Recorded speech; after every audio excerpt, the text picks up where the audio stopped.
Underdog Daily with Vag Bros, Jon and Nez hanging out. Black and Yellow Dog app, platform of the people.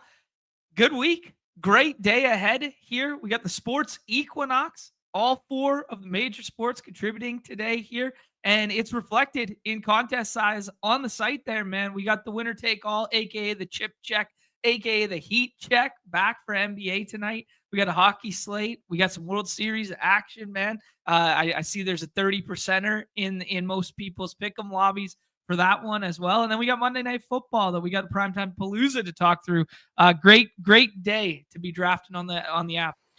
Yeah, another day that ends in Y, but this is the Equinox, right? This is the Equinox where we've got games of every sport going on. So it's very exciting stuff. I'm looking forward to drafting it, man. I could use a dub. I'll tell you that right now. Boys are going through it with this Monday routine here. This Monday morning quarterback routine that you and I have been going through. I think I played pretty good. I was on the right plays. You did better than me though, so there's that. Yeah, we'll talk through our own stuff there. We'll talk through some of the community wins. I see people in the chat shouting out Johnny Footballs, aka Johnny Basketballs, aka Johnny Three Putt, aka Johnny Pick'ems. Just rolls through the deposit kingdom, drops off a 250 Xer and leaves. And everybody tailed it and played alongside it. Legendary stuff there. But before we get to the community and a bunch of those wins, actually, sorry, we got to hit on another one. This is getting out of hand, man. David rolls through, drops off 5 Badge Bros memberships, as he's prone to do. For every 1,000 he wins on the platform, rolls through and drops off 5. I mean, it's getting crazy out here. Another second place finish for David. Dude's dialed. What can you say? I mean, thank you, David. Definitely, you don't have to do that every time, but I love just like the daily reminder or the weekly reminder that David crushes. So appreciate you, bro. Yeah, it is the weekly reminder that David crushes. Love it, man. Thank you so much for that. We see lots of GMs in the chat here. Let's get rolling, Nez. We got 2 winner circle guests, and they are both past Dawg Bowl qualifiers here. One of the Miami variety and one of every single time we have hosted a football Dawg Bowl. This member has been a participant there, a true OG of the program here. We're going to start with that OG here, Nez. When you are ready, I am ready. You're muted. Let me make sure that we're on the same page here. Okay. Yeah. All right. 3, 2, 1. Wait. Hey guys. Yay! There we go. Chad, welcome back, my friend. Welcome back, Chad. Thank you. Glad to be back. So I bet. Yes, very much so. So it took a little longer this year, but I'm glad. So awesome, bro. We were just talking a little bit about that. We'll get into why perhaps it took a little bit longer this year for you. But dude, first and foremost, welcome back. You've done so much for us, so much for the community, the folklore, the legendary story that is Lee with a bunch of numbers at the end of it, aka Chad, is man, when we first started out and we had like 5-6 viewers or whatever, you were one of the originals. You were in here, you were grinding, you were building Excel sheets for us, you were tracking data and draft boards. So just to see you stick with this, man, and just be as good as you are on this platform is incredible, man. Well, I appreciate it. I mean, a big part of the reason I have gotten to be this good is learning from you guys, because I was throwing shit at the wall and trying to see what would stick. And now, like, I've developed my process of doing it. And like, it is just night and day on what I'm looking for versus, oh, I feel like he's a good play. I don't know. I was a chalk donkey before that. So it is what it is. And I learned a lot. And like, I appreciate the community, the Discord and everything for like, when I was building those sheets and giving the data for it, because I learned a lot from just being able to look at that. And it's now amazing to see like what bbmdb.com, all those tools that are out there now, like they put me to shame in what I was doing with Google Sheets, but we had to start somewhere. So Yeah, man, we really have come a long way. It's kind of crazy that, just like the evolution of all this stuff is really crazy. Kind of makes me nostalgic a little bit for the old threads of just like everybody posting draft boards and coming to our own conclusions and putting our estimates together. I mean, it was that was a moment in time. That was cool. That was cool. Yeah, it was a lot of fun, and like I learned how to do a lot more in Excel, in Google Sheets, and then when they finally released the data for BBM4 and seeing actually how close what I was tracking was to what was in there, was like verifying that I was onto something and like being able maybe to be a little bit predictive with what I was doing. So that definitely helped. So yeah, that's awesome. Actually, this was what was just going through my head right now, and I'm so glad Easy put it in the chat. Like, remember when people thought it was illegal to share draft boards, and now look at all the tools we have. Look at all the solver stuff we're utilizing. Just natural evolution of the games, right? Yeah, it's funny to just see how far we've come. Definitely. Well, and it started with me tracking my own individual draft boards. Like that's what it was. So I'm like knew that there was bias in it because every single one I was 1 out of 6 drafters because this was before the 12 mans and everything. So like, there was definite bias to the data that I was collecting, but like it gave us a general idea of how everything was going and like being able to track how it would move throughout the week because there's a lot of movement in NFL. So and with the news and how it comes down. So, but yeah, Easy is definitely right. Look how far we've come with this. Yeah, for sure. I mean, Chad, we got to kind of give you some flowers here once again, just to kind of put this into perspective for people.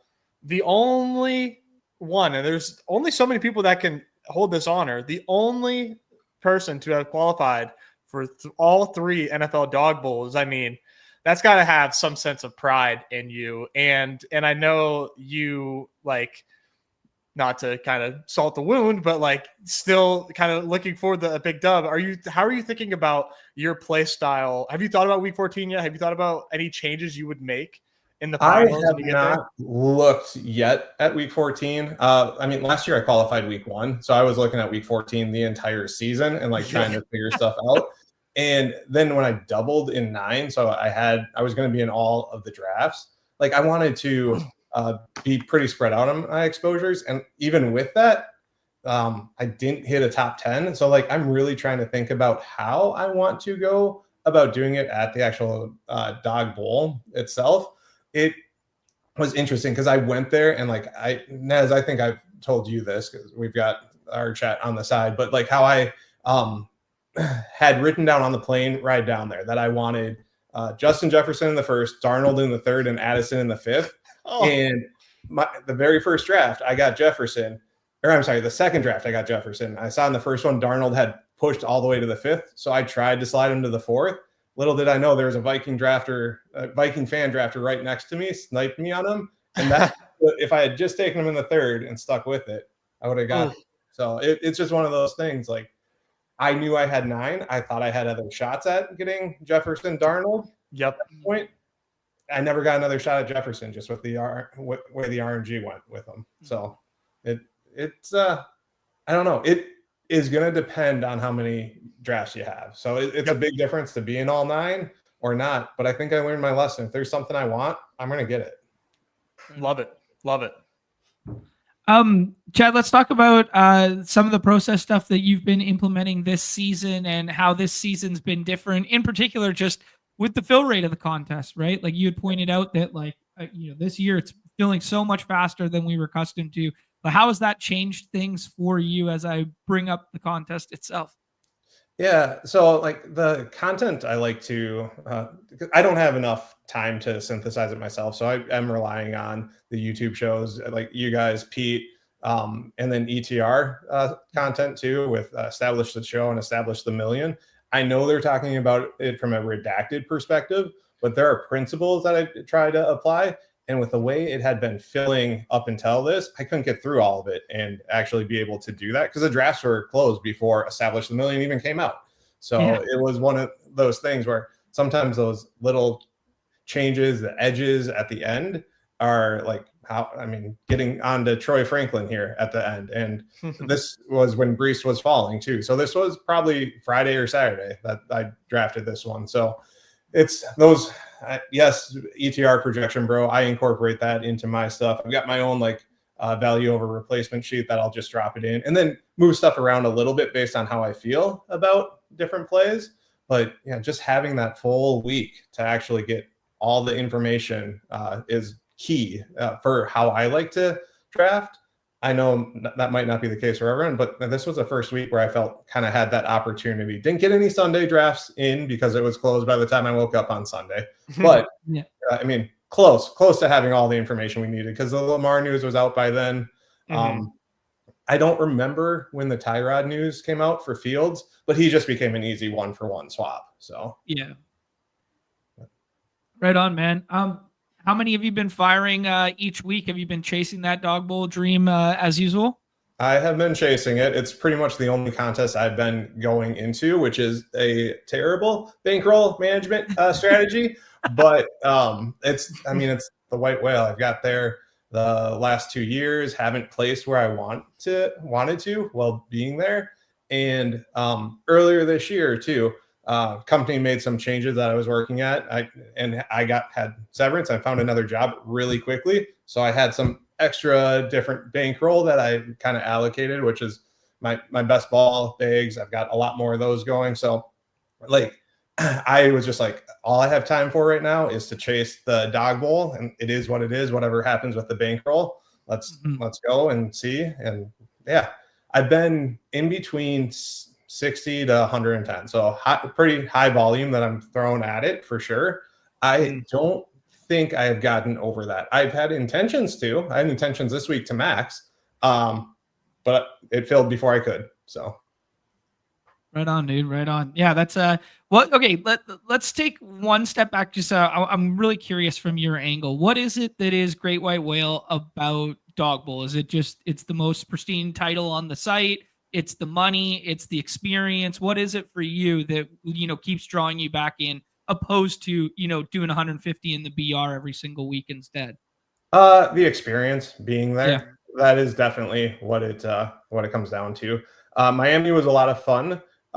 Especially once I've told this story on the show the last time I was on though, but when I was able to let go and just enjoy the experience, because I was like a ball of stress, not knowing.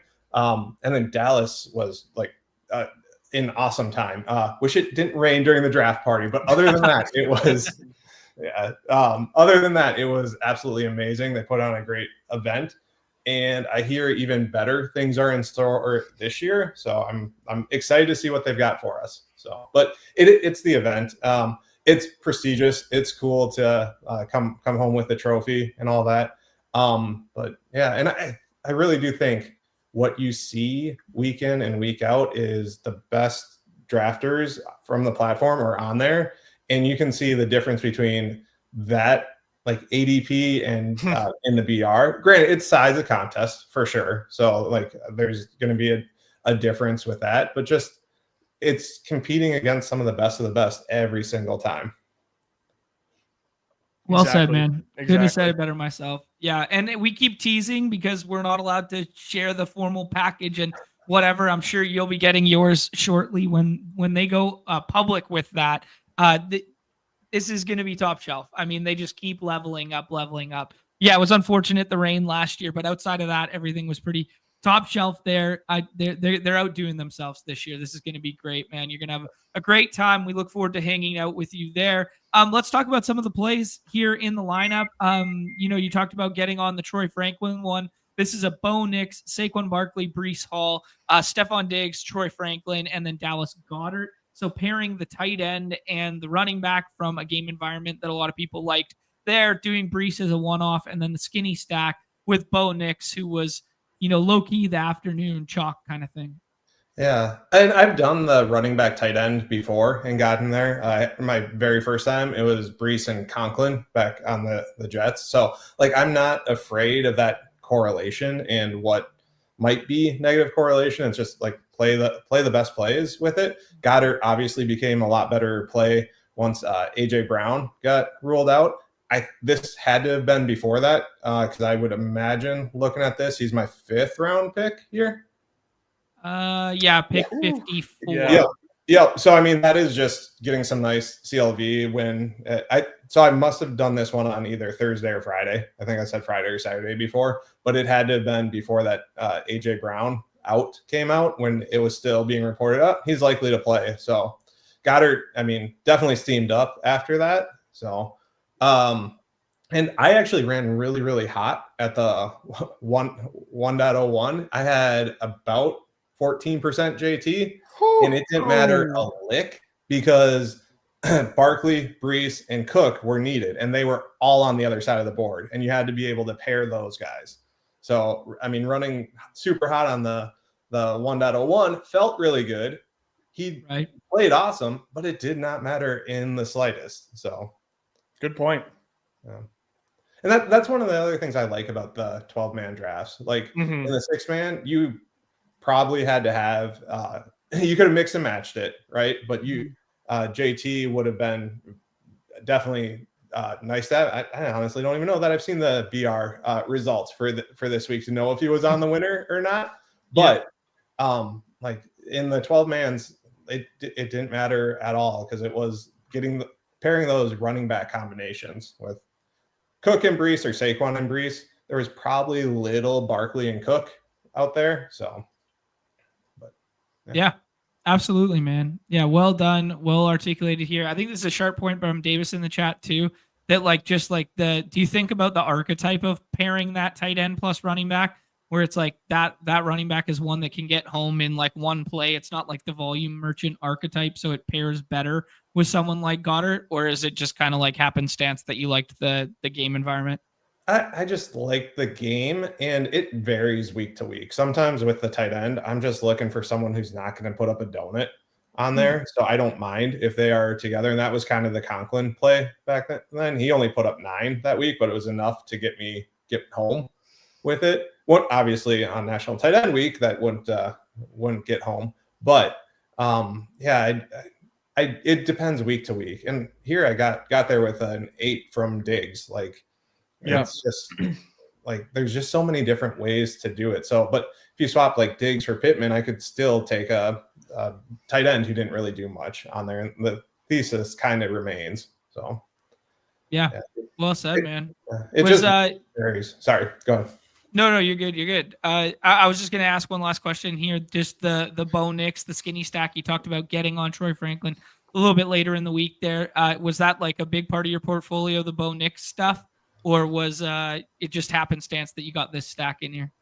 It just happened with this team. I had a fair amount of Bo Nix when I went double running back here, because then I just was kind of like, I'm going to punt the receivers and either pick Franklin or Mims with him to stack it up on there because he had the late options, and I mean Ingram too. So Sutton was a good pick. I just didn't really get to him a ton. So it was much more of the secondary options on Denver. I'm glad Franklin ended up on this team. I was about 8 to 10% Franklin, so right about the field because he was drafted almost 90% of the time there. So yeah, 91. Yep. Yeah. So I mean, once the ETR projections came out, it kind of swayed me to go Franklin over Mims, but I didn't mind if I had Nix and Franklin got taken from me. So yeah, I very much like how this team came out. I had a ton of Jalen Hurts. I was going like the Philly get back against the Giants is really what I was thinking. Yep. Right on, Chad. Congratulations, my friend. Welcome back to the Dawg Bowl, dude. Gonna be awesome to hang out again there. And we got a great experience in store there. Any parting words for the people, my friend? Nope, I am good. I am so happy to be here and happy to see you guys down in Kansas City, and hope it won't be long before doing it again. I love it, bro. Let's go, man. All right. Thank you, Chad, for so much you do for this community, my friend. Always a pleasure to speak. All right. Thank you, guys. Peace, Chad. Talk soon. Congrats to Chad. Yeah, man. OG around here. Big time respect on that guy's name. Nez, we got another recurring Dawg Bowl participant here. You ready to count it down? Yeah, I actually have a sound effect to count it down. So you tell me when you're ready to start. We're gonna do the sound effect. You ready? I'm ready. All right.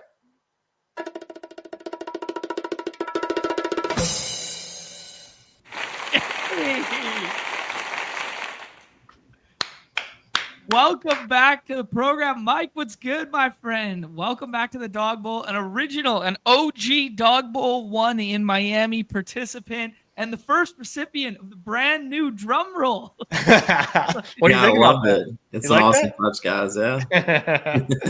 Thanks, man. Congrats. Yeah, thank you so much. Yeah, it's awesome to be here. And like I said, I know it's been a year since I've been there, but I'm so excited to go back. Yeah. Right of on, course. man. Yeah, reset us with the origin here. The first time round there, you've been playing on the platform best ball stuff before that, or was it just you came straight into the Dawg Bowl stuff? What's your career arc on the platform been like? Yeah, so when I started the first year, I primarily did like the best ball stuff. And then once that came out, the first year, honestly, at first I was like, oh, this is probably gonna be really bad for the bankroll with what it was set up to be. But then after a while, I was like, I heard more about like what was going on with it. I know they had the promotion, that first year, that was awesome. So I really came to love it, and just like the competitiveness of the 12 person versus even like the 6, right? It's a very different strategy with like we're in the 12 person, basically it was weird. Like you mentioned, right? Troy Franklin was drafted, I think it was like 91% of the time. And I was really high on him. But then like for the 6 person, right? It's kind of like, do I scroll down? Do I take Troy Franklin? So Right. Mm-hmm. Yeah, completely different dynamic for sure, man. Mm-hmm. The experience, your original OG experience in Miami, how did it turn out? Reset it for us here mentally. I can't remember what place you finished that year. And were you just kind of like chasing that dragon of that experience again here? Yeah, no, I loved it. I love the people like that I connected with, and like still in touch with a lot of those people. So it's awesome. And just like how much I've learned and how much I've grown like on this platform has been awesome, just for the overall like fantasy experience. Initially I did a lot of the casual fantasy football before this, and then hopping onto this platform, it's crazy just with like seeing these ADPs and stuff, like how much you learn about like who are the best clicks, who what positions are favorable for certain positions, etc. Right on, man. Right on. Is it all football for you, or do you dabble in the other sports as well? Predominantly football. I did get into a little bit of baseball and basketball and stuff, but then I realized like skill wise, I'm definitely better off in the football streets. So yeah, I had some hits with predominantly on the basketball stuff, but like I said, overall, I was like, I'm just gonna stick to the football stuff, and I love, like I said, the 12 persons, the 6 persons, and just everything I've learned in terms of scrolling down, doing all that stuff to really like mix up the portfolio. Right on, Mike. Right on, man. Let's talk about your process throughout this calendar year. How many have you been getting in on a weekly basis here? Have you been chasing everything on the site? Have you been practicing Chad-esque bankroll management, or have you been a little more dude than that? Right. I've been doing predominantly like between 20 and 25 a week. So nice. I've kind of tried to stick to that. And I do spread it out because we saw right with this week, just with like the Lamar news, the Justin Fields news, it was like all over the place. So like earlier on in the week, I feel like you have certain advantages in terms of just like before the ETR ranks come out, et cetera, right? But then later on in the week, then it's like, oh, hey, everyone thought Lamar was going to play, but now he's not. So in that regard, like everyone's then like, oh, who do I swap to? And I think a lot of people naturally within that, like, tried to swap to like a Caleb Williams or somebody that wasn't drafted a bunch. But overall, I was kind of happy the way like I spread it out throughout the week. But so right on. Nez, what do you say? We bring up the lineup itself here and talk through some of the plays. Yeah. No, this is a good one because the two points that you're going to see from Kincaid, I think, every lineup had like a low scoring player on it, like there was just those type of sacrifices being made. But I thought Kincaid was an awesome pick though, still in these, like, I thought he was a great Q tag. sub 100% drafted. Ended up probably getting, well, I guess there were no tight end swaps necessarily. But yeah, I just thought Kincaid was an awesome pick. I like the passing game spot for Buffalo, but obviously James Cook smashed, and you kind of played Buffalo as an offense against Carolina and had a lot of success.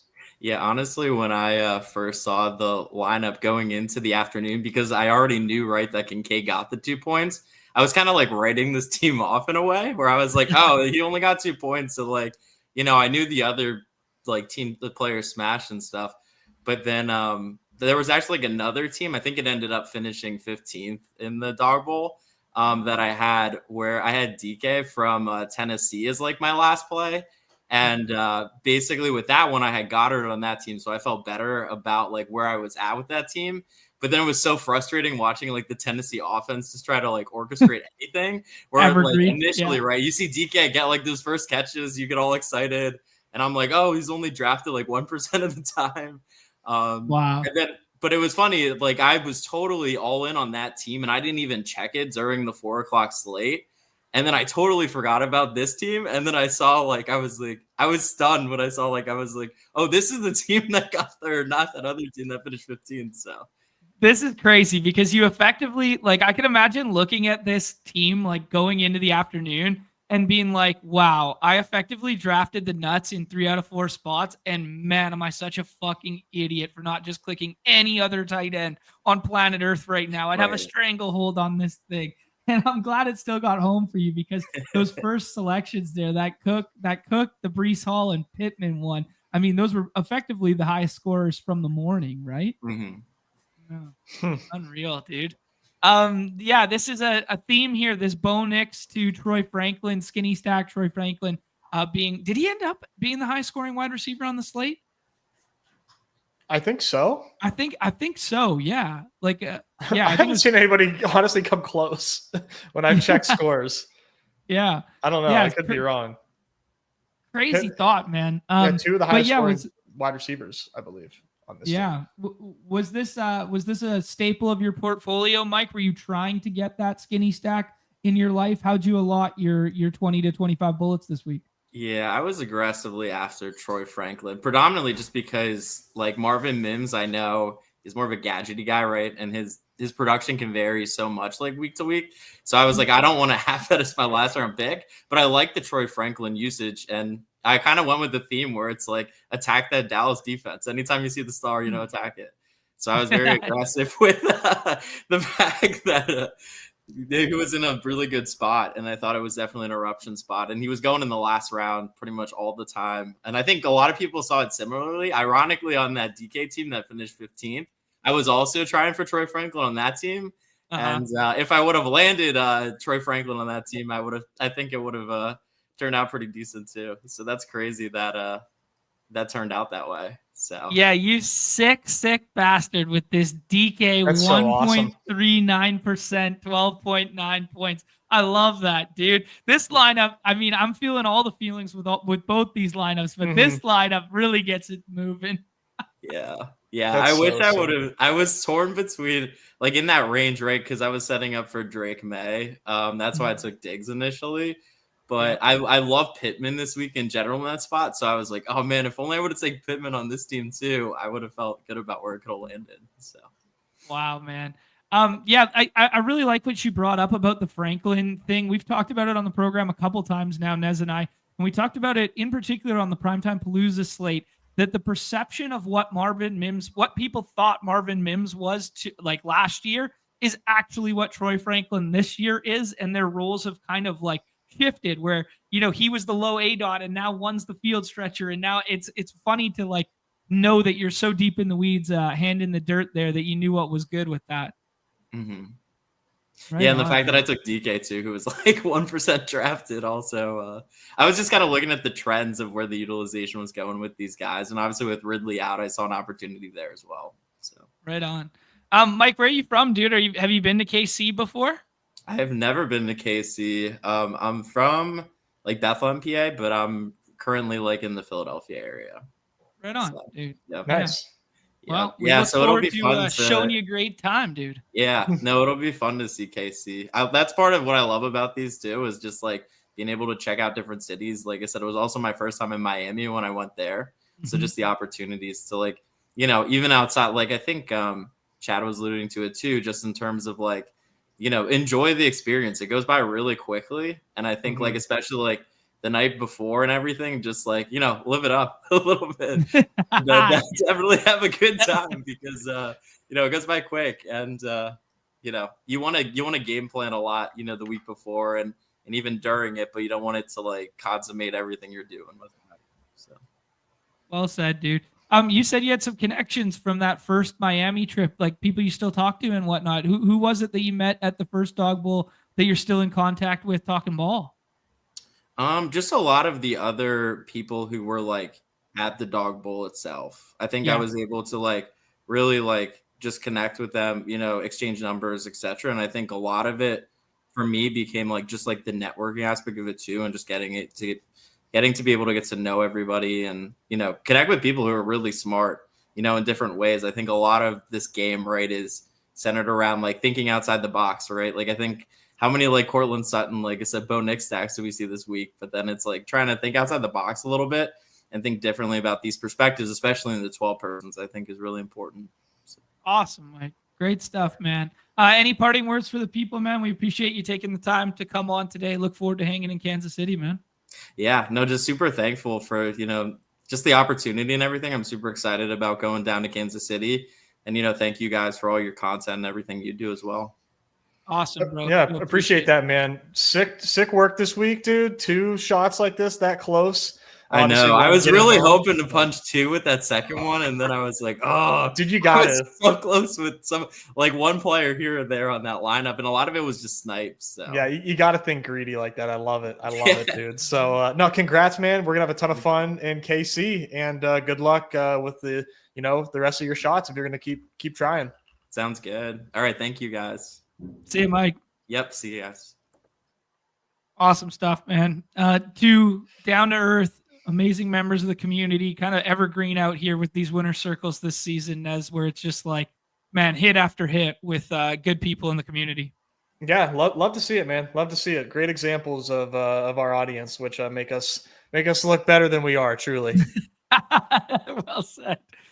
Big shout out to Ripswell as well, another member of the Deposit Kingdom there. You guys are going to see a theme here. But as Chad said in the chat there, these are the 2 highest scoring wide receivers on the slate, Michael Pittman Jr.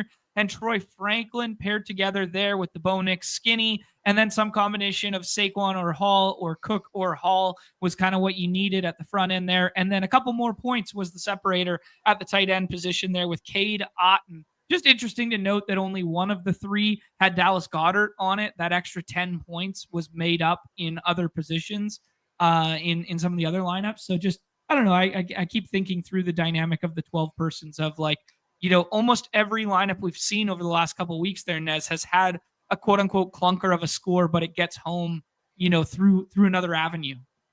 Yeah. It's so much more important to have the 30 balls than to avoid the clunkers, as you were saying. So, these, you know, like you said, it's a big theme throughout the entire leaderboard of all contests here. You needed to have 2 of those 30 balls. Yeah, well said, man. A little lighter than usual on the shout outs here. I'm not going to lie, Nez. This week, I don't know if people were just, a little bit shyer to share this week, or if people were hurting and took a little bit of a bath. But we're going to give a shout out to Corey out here. Took down both 10th and I believe it was third there in the main contest there. Good for 13K total there. That's CRC 5988. Kind of a theme of the show here is that low owned Franklin. And then in the main BR, you definitely needed to have like Taylor, Cook, Goddard, or you needed to have like Taylor, Hall, Goddard, or Cook, like Saquon, like that kind of combination of like the 4 running backs at the upper echelon there. Shout out to David, who dropped off the memberships earlier there. This was his morning only team that got home. Jalen Waddle ends up going nuke. That Dolphins game kind of flipped on its head there. Jamar Chase in this one, who, man, these Flacco Chase, don't get me started. We'll look at my exposures, but they deserved a far, far better fate in a 38-39 game with where the touchdown stemmed than they actually wound up getting. But it was good enough for David to get it home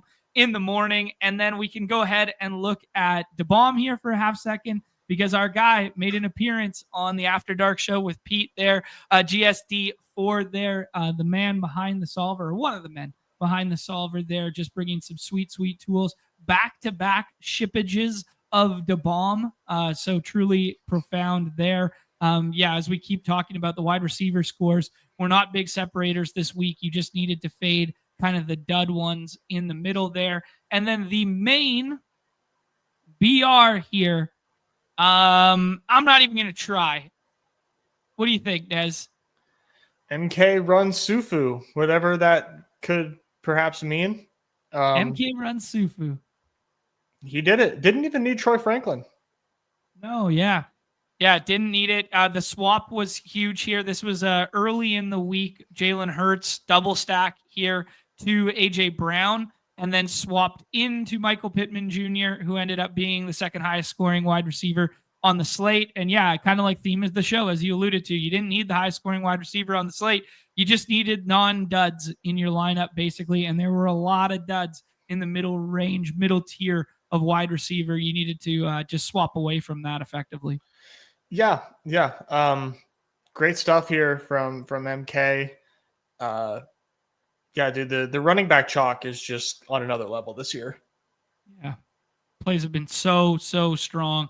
Outside of Bijan, I guess, this week. But those top end running back plays have got home in a big way. Yep. That was whole another. Yeah. Shout out to Inthrius is up here. CRC, who we shouted out earlier. Eddie Lack comes second. Eddie Lack, wow. Sweet throwback Canucks reference there. Eddie Lacy in there. Actually met Eddie Lacy once. He's a huge man. But yeah, man, Jalen Waddle coming in at only 51%, despite a 32, I think it was 33.1 ADP there. George Kittle, who was, you guys will see, is a large staple of my portfolio this week. And you just kind of needed a little bit of that GM combination at the top here with the two running backs. Not bad. Yeah, good team. And shout out to our guy Michael, who's hanging out in the chat there, who came in 11th as well there, $1,500 in his pocket. Little T. Higgins being the only differentiator in that one. Nez, permission to have 2 minutes on the soapbox? Go ahead. Take it. It's yours. I could not believe that Justin Fields in that spot came in at 14% in the main BR. I could not believe. And the fact that Breece Hall ends up throwing for a touchdown and he doesn't run one in, and they scored 39 points and none of it's on defense.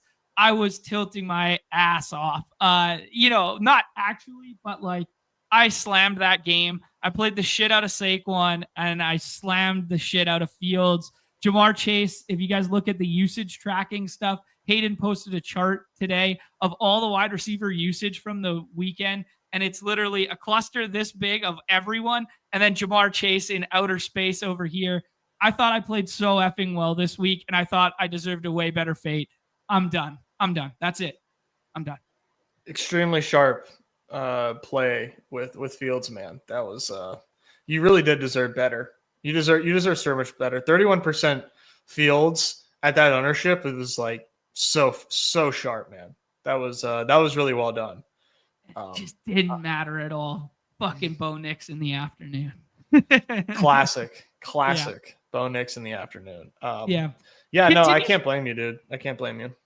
Continues to be a bit of a theme, though, dude. Like these Konami code style quarterbacks who are the scroll ones have treated people very well. Like there was a Danny Dimes slate early this year. There's been the Bo Nix ones. There's been the Drake May ones. Like these skinny stacks that are available with rushing upside of the quarterbacks that are slightly mispriced that you're just getting a little bit of leverage on have truly been the theme of the main BR this season. Yeah.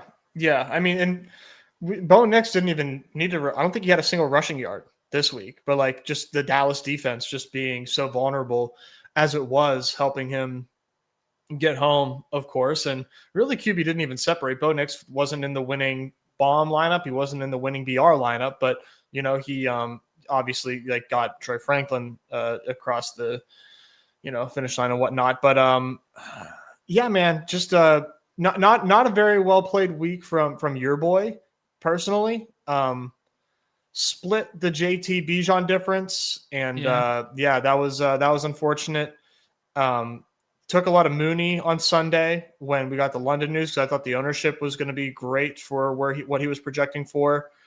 And what other huge mistake did I make? I faded Waddle too. I didn't think like, that was it was a similar spot to Brees, except like it was better because Brees was cheaper than his projection last week. And so I was like, oh, okay, well, I'll lean into it. And then Waddle was way cheaper than his projection this week. And I IK beat it. And then he had that long touchdown, and that kind of burnt me. So though I was kind of kicking myself on that. And then I'll obviously way wrong on the Bills read of thinking that like the Panthers could hold them. Sure. I don't think Dalton did them any favors as far as his play goes, but James Cook had 200 rushing yards, bro. That's an L I'm just gonna have to wear. So yeah, a little unfortunate. Had a top, I think I had a 36th place finish in Dawg Bowl, so that's what I'm hanging my hat on. It's actually accurate, baby. Here we go. Run it back next week. There we go. No, yeah. Just one of those weeks, dude. I will say all week long, I took Jonathan Taylor 101. And then when Drake London got ruled out, I kind of started hedging with this Mooney and Bijan stuff. I did not have a ton of Mooney or Bijan before that. I did talk the Mooney play up on our Friday show there, that I liked it with Cousins coming in, and I liked it in the Dawg Bowls or as a scroll. But then once it became like stone cold chalk and people were going to swap to it, I should have just pulled the plug. I should have pulled shoot on that. And instead I chased that dragon a little bit just because I knew I liked the Achane stuff. So I was playing a lot of Achane. So I was like, oh, I got to play a little bit more on the other side of this.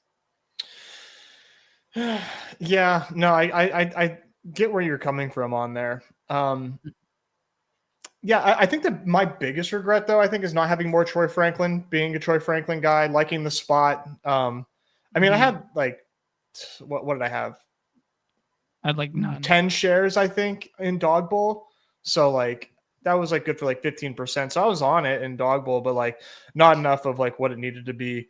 And anyways, that was the week. It was a weird one, man. We were due for a weird one. Mm-hmm. Dude, let's move on here. I know you got a hard out today, so it's going to be a lot of me in the second portion of the show. Would you prefer to start with hoops or with NFL for your segment here, my friend? Let's just do a little hoops cram before I dip. Okay, cool. This is the first of the quote unquote crazy slates of the season here. Take those out for now. We're really in the thick of things. Last week we had like the isolated like 2 gamers on the nationally televised, and then Friday we didn't run a show on the full slate. So we've only really talked through one full slate, and it wasn't like a traditional quote unquote hoops with 9 O's full slate. It was a very clean opening night slate. Tonight is not nearly as clean. We have 1, 2, 3, 4, 5, 6, 7, 8, 9, 10 of the 22 teams on the 11 gamer tonight, Nez, are on back-end back-to-backs, aka played yesterday. And that means some of them haven't filed yet. Some of them are filing injury reports as we speak, that sort of deal. And then we have 3 of those other teams that of the remaining 11 teams on front end back-to-backs, that being the Sixers, the Thunder, and the Warriors there. I'm going to pull the most recent updated injury report. I did see that Zion has now been added during our program there. We did end up getting the Cavs one, who played the Bucks last night in a good game. We get Lonzo Ball ruled out on the back-to-back there. Just kind of macro thoughts on the entirety of the slate here before we break it down. I don't think we should go full game by game today, but we could do an abbreviated kind of thing. Yeah, man, this fucking Zion Q tag is just an absolute kick in the dick and balls, bro. Because he's gonna fall and probably gonna fall to some Wemby teams, fall to some Jokic teams. Maybe he should, maybe he shouldn't. I don't know.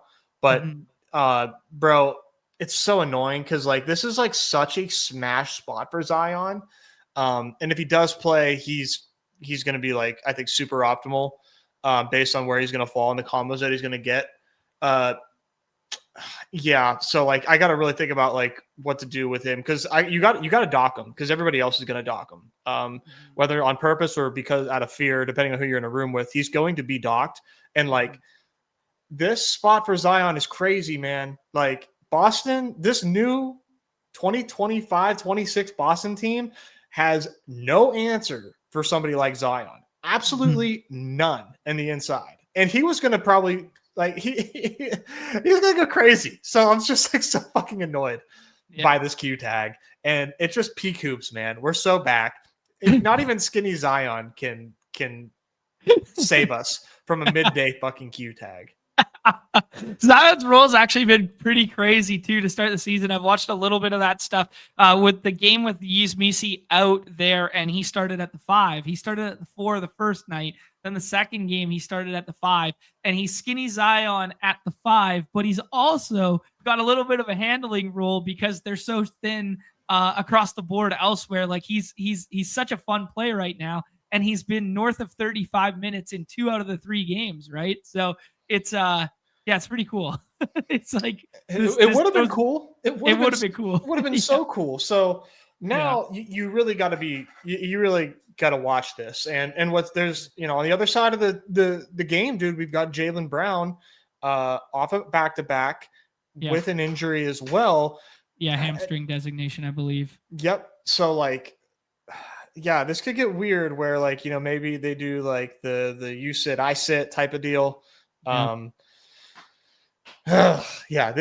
was so annoying, dude, because he was a smash. Not that like it was like that big of a smash, but like he was such a better pick than Maxey. And now I got to think about this a little bit more. Yeah, that the pocket of the draft that Nez is referring to right here is this 4 versus 5 here, where things kind of drop off after like the big 3 at the top. If you're looking at some of the hashtag models, like Wemby's kind of lapping the field right now. It's pace up against Toronto. Toronto on a back-to-back. Jakob Poeltl's been in foul trouble in all 3 games there. So Wemby's kind of pacing the field at 101, which is weird to say on a Joker slate because of the Joker slate dynamic. We might have to start calling Joker slates Wemby slates in due time here, Nez. But like there's kind of a top of tier here. Then there was the SGA. Then there was a little bit of FUD around AD because it's a back-to-back and they hadn't submitted yet. But I think if I was just like ranking it out raw, I think I would have put him right here. And then I was in the same camp as you, dude. I had Zion over Maxey to start the day just because, Orlando hasn't been clicking on all cylinders on offense yet, but they are very defensively stout and anyone can guard on ball when they switch to it. And I mean, I like Maxey, and Orlando's playing a little bit faster than we originally gave credit to at the beginning of the season, but not enough so to make this like a track meet smash spot for Maxey despite Embiid being out. Yeah, exactly.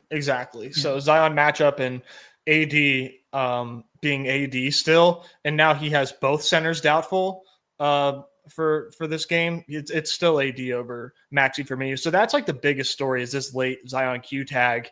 Every other Q tag I think is like quote unquote good, as in like I am hammering every other Q tag in the top 36. If you just want to like highlight who those are. Yeah, let's talk about that in a half second. I got to give some love to our guy, Corey, a.k.a. the Cheese, rolling through. He was Thursday's buzzer beater winner. Let's go. There. I did not see that.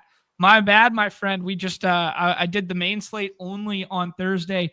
But we did the behind the paywall show for that one, and I'm not gonna lie, Nez, we fucking nailed that slate in a big way. And you want to talk about deserving a better fate? I never got to soapbox on that one, but the 50% of Wiggins and 42% of Benny math, and I shared with you that going into the late slate, I think I had every combination of the nuts from the early OT game and then had Cam Johnson, then had the nuts, Jamal Murray, then had the nuts, and none of them were the nuts plus Aaron Gordon, just the way that it lined up. And then Aaron Gordon goes nuke in the late and miss out on that one. Still, doubled or tripled my money on the slate. But yeah, Corey's not wrong, man. We really nuked that one. That one felt good. So I'm glad Corey was able to get home. Yeah, me too, man. One. Yeah, shout out the cheese. The cheese, baby. Loyal supporter here every day. Always dropping the comments. Be more like Corey. Yeah, there we go. Mm-hmm. Hopefully he can pay for another Maui vacation with that big dub there. All right, Nez, let's bring up those Q tags that you were alluding to. Cade got hit with the probable tag on the back-to-back there. I'm not overly scared about that. I think it was like a preemptive kind of thing because that's one of the nationally televised game. Evergreen reminder to everyone, there are different rules for the national televised games with the rest designation and that stuff. They need like actual injury ones. I think this was a precursor to we're going to react to what Cleveland does, knowing that Cleveland was also on the back-to-back, and we'll see kind of what's going on. Although the Cade probable tag, I'm not going to say it has been Giannis-like, but it's been Giannis light in the past, don't you think?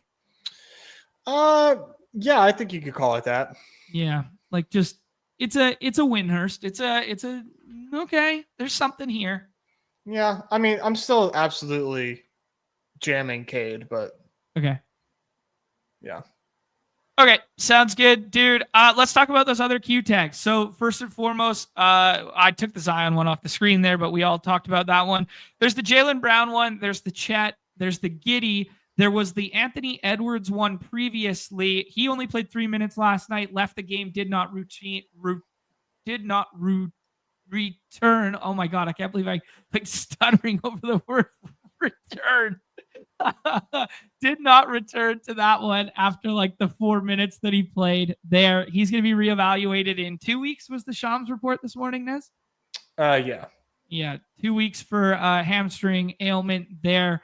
And then we get all the Atlanta guys. We get Giddey with a finger. We get Chet, who played full, but in double overtime there, they opted to go small a couple times and pull Chet off the floor. So I don't know if that was a matchup thing or if that was a, he felt something in his back. So I just want to put that on people's radar. And then the Jaylen Brown back-to-back. And then Josh Giddey is a finger designation on his shooting hand, which is a little less than desirable. But I don't know. Finger on the shooting hand. Methinks he could still play ball this evening. Yeah, I'm drafting him a ton. Even with that, the finger issue, just because like if he is active, man, he's gonna look like much better of a play, and he's gonna go a lot earlier than this. And I'm not like taking him too far ahead of ADP.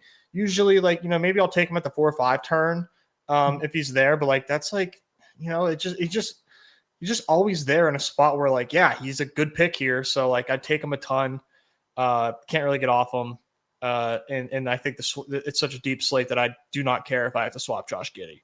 Okay. I think if he plays, he's going to be good enough at that where he's available right now. Yeah, just reminder for everybody that like they're still missing Kobe White there. They're still missing Zach Collins. We knew Patrick Williams was like a surprise kind of like downgraded on the first night out of nowhere, but then was listed available to play. So he might be playing at a little less than 100% there. So like there's a ton of usage to go around in a pace up game environment here with Giddey, that if Giddey plays tonight and he was, even 90% Giddey, he would probably be player 10, 11 overall with no designation. And you're getting like a 2-round discount with the designation. Basically. Yeah. So like AKA is just a great pick. So just a classic case of Q tag discount that I'm jumping on big time. Yeah. Other stuff I want to talk about. Both we got the shoot around reports early today with the Jalen Johnson and Kristaps Porzingis, which they both are more likely to play than not now because they both went through shoot around there. I'm excited to play Jalen Johnson at his price tag. Zinger, you're going to get a huge ownership discount. I think most notably the Zinger being in affects the Vooch ADP a little bit. Like it makes that matchup a little less desirable, knowing that they're going to have 2 bigs on the floor now. at multiple stints. So I'm a little bit higher on Giddey, a little bit lower on Vooch relative to ADP. That's how I was treating those Q tags. Anything else to say on those ones, Nez? I mean, just that I have a ton of Jalen Johnson. Sure. Yeah. Love. I mean, Jalen Johnson to pick at 33. This is it's a no-brainer, man. I'm like waiting for him to move up so I can stop taking him. Because if he's available in the 6th round, it's like a no-brainer at this point. Like, I'm not gonna like rip in 150 and call my shot. But like in my drafts this morning, I've done like over 30, and like I've got like 60% Jalen Johnson. Like I'm just gonna do it. So I'll figure it out later. For now, I'm just jamming the shit out of Jalen Johnson. I'm in the same camp as you, man. That's exactly how I was treating it this morning.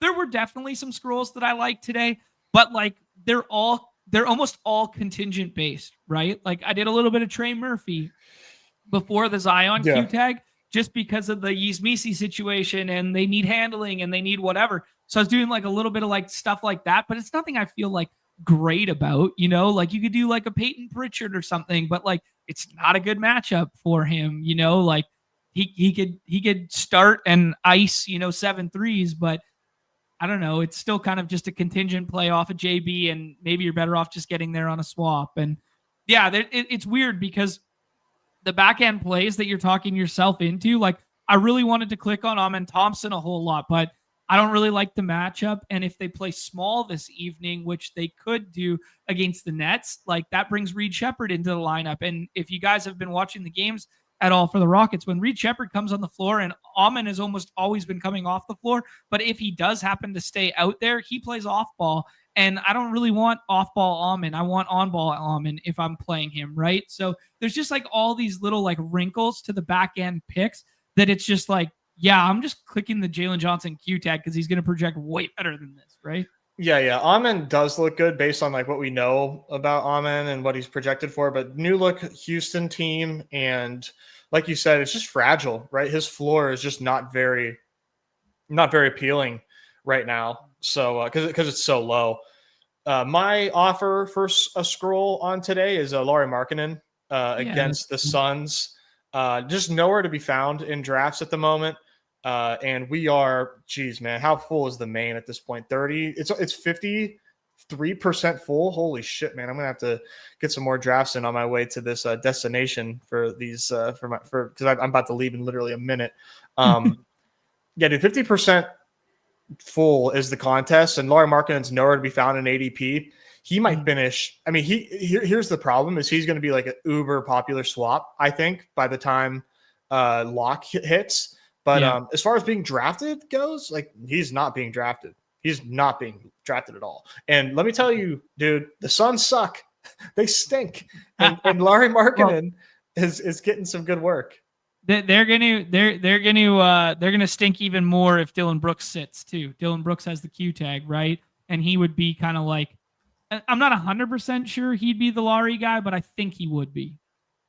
Yeah, with or without him on Lauri, I just like Dylan Brooks on the floor. Like without Dylan Brooks, what does this team have other than Devin Booker? You know what I mean? Like Brooks is like keeping this team together attitude wise, like he might ask for a trade, man. He needs to be on a competitive ass team because he's really good for a team, for a locker room. People don't like the guy, but he's really good for a locker room. He kind of helps set the tone. But yeah, dude, the Suns suck. That's well said, dude.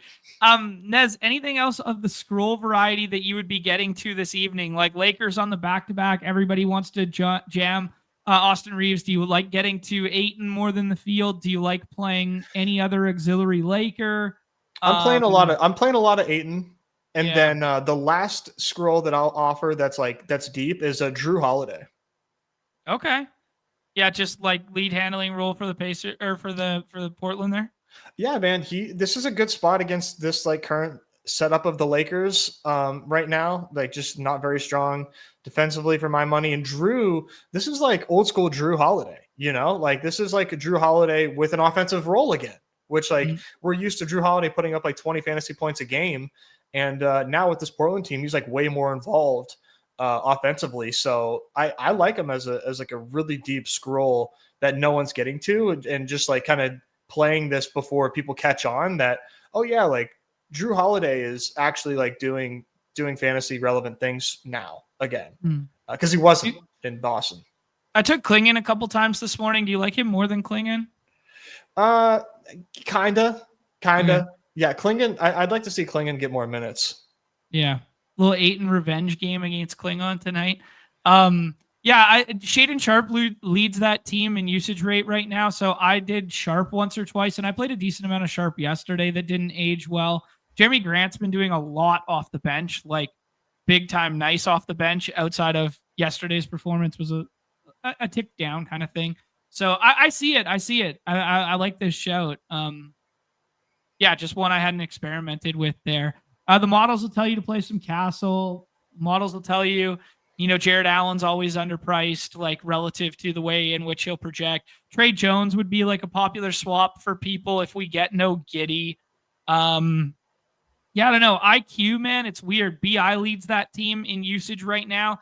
He's kind of like an interesting floor ceiling combo from a minute standpoint. But if we get an injury report from Toronto that basically takes one of them out of the fold this evening, we haven't yet got that. They have a clean injury report on the back-to-back right now. But if we somehow get a Q tag or a downgrade in that spot because of the back-to-back, I would find myself gravitating to some scroll IQ. Yeah, for sure. You really do need like the setup for IQ to be, draftable. But if that does take place, man, we would be taking IQ. But you got to remove somebody. Yeah, sounds good. Ooh, Jaden McD as a scroll there. People searching for usage there. Beers with a starters jersey. We're on starters jersey watch here from Christopher. Yeah, we talked about the Giddy on the shooting hand. Another Aiton lover. Yeah, just throwing darts on Raptors guys is good. I agree with Nick here, man. I agree with that. T Cage with a little bit of context that Klingon actually hobbled off the court late in the game last night. So we'll be mindful of that when we get an injury report from them. I believe they're one of the teams that still have not submitted. Lakers and Blazers have not submitted. Everybody else, by the looks of it, has submitted. No Q tag on Jaw, which is nice to see.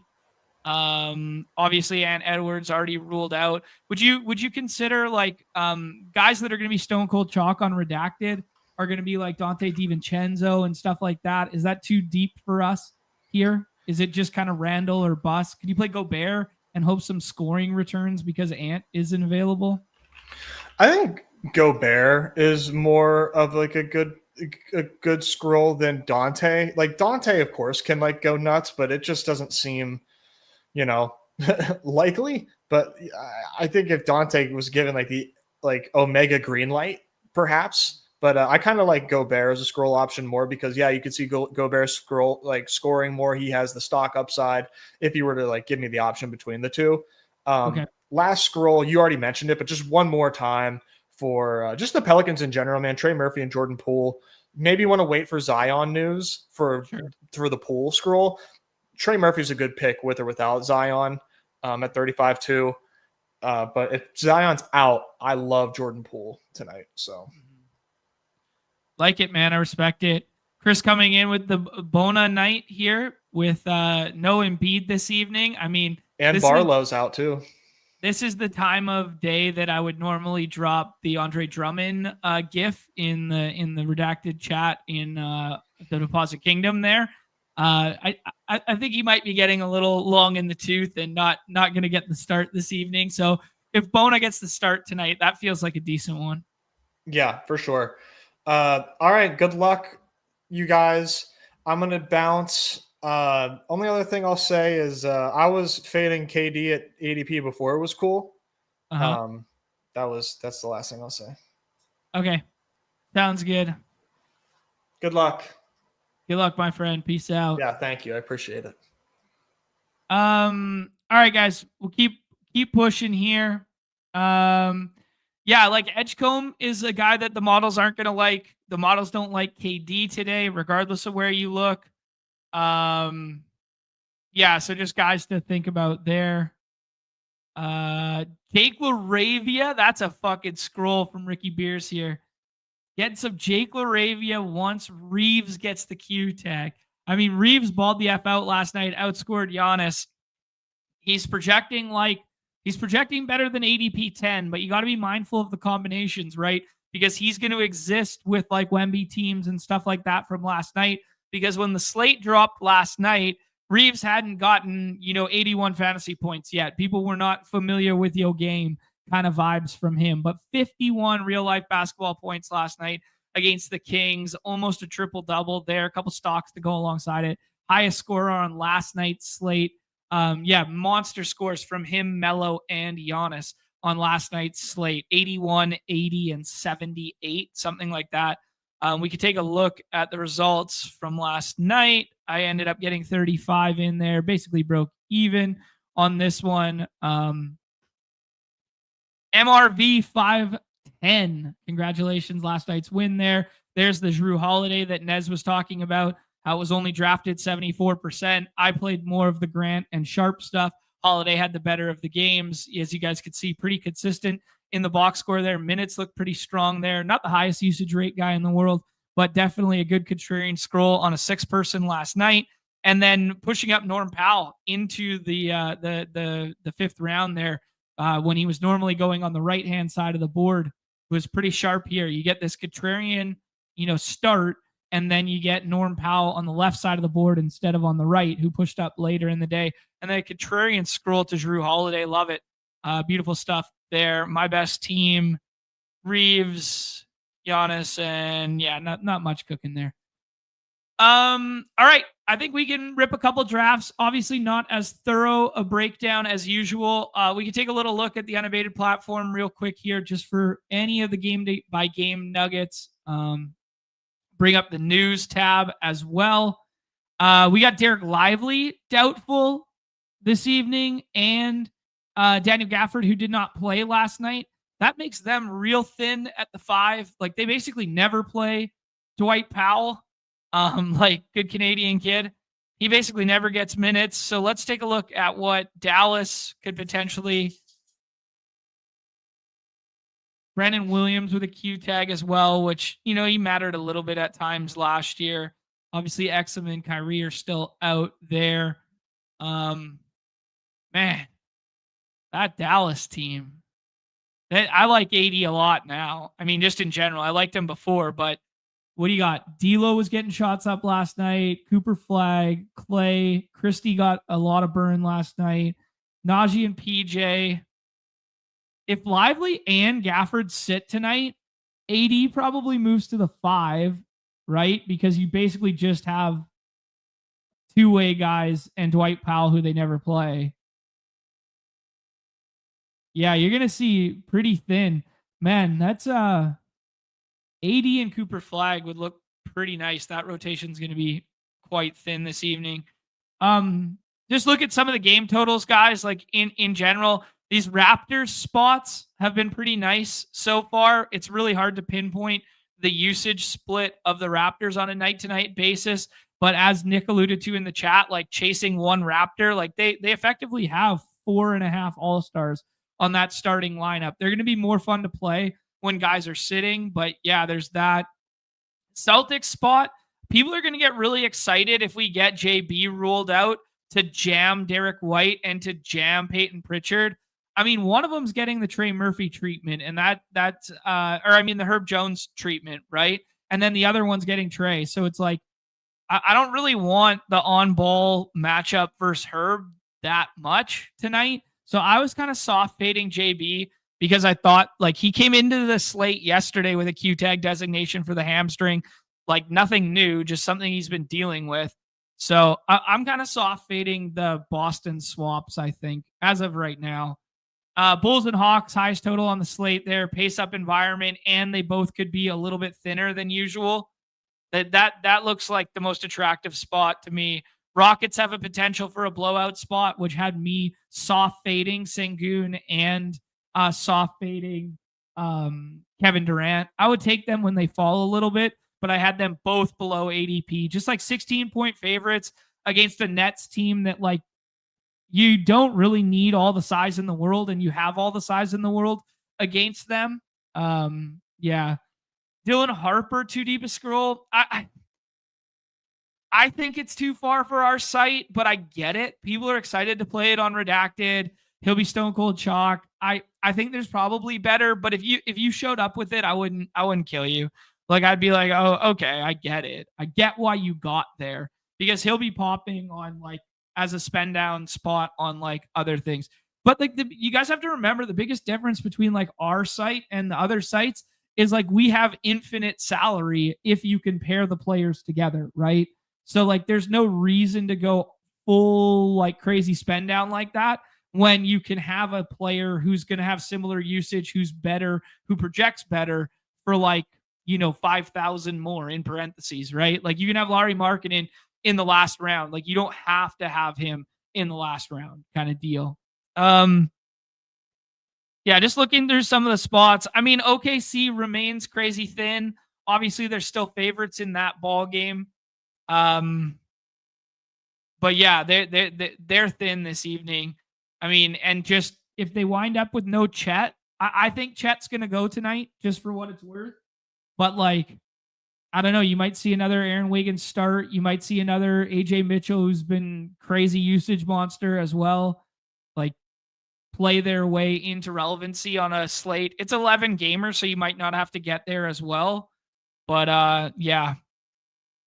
Warriors, I mean, just kind of evergreen with me that I kind of always fade Steph at ADP. He's kind of shoved it down my throat a couple times, but yeah, I'll kind of be soft fading tonight. If John says it scrolls too far, trust me, it's too far. I mean, I'm willing to hear it all out. I scroll real far out here. I had some 1% owned guys last night and whatnot, but yeah, that one was a little bit.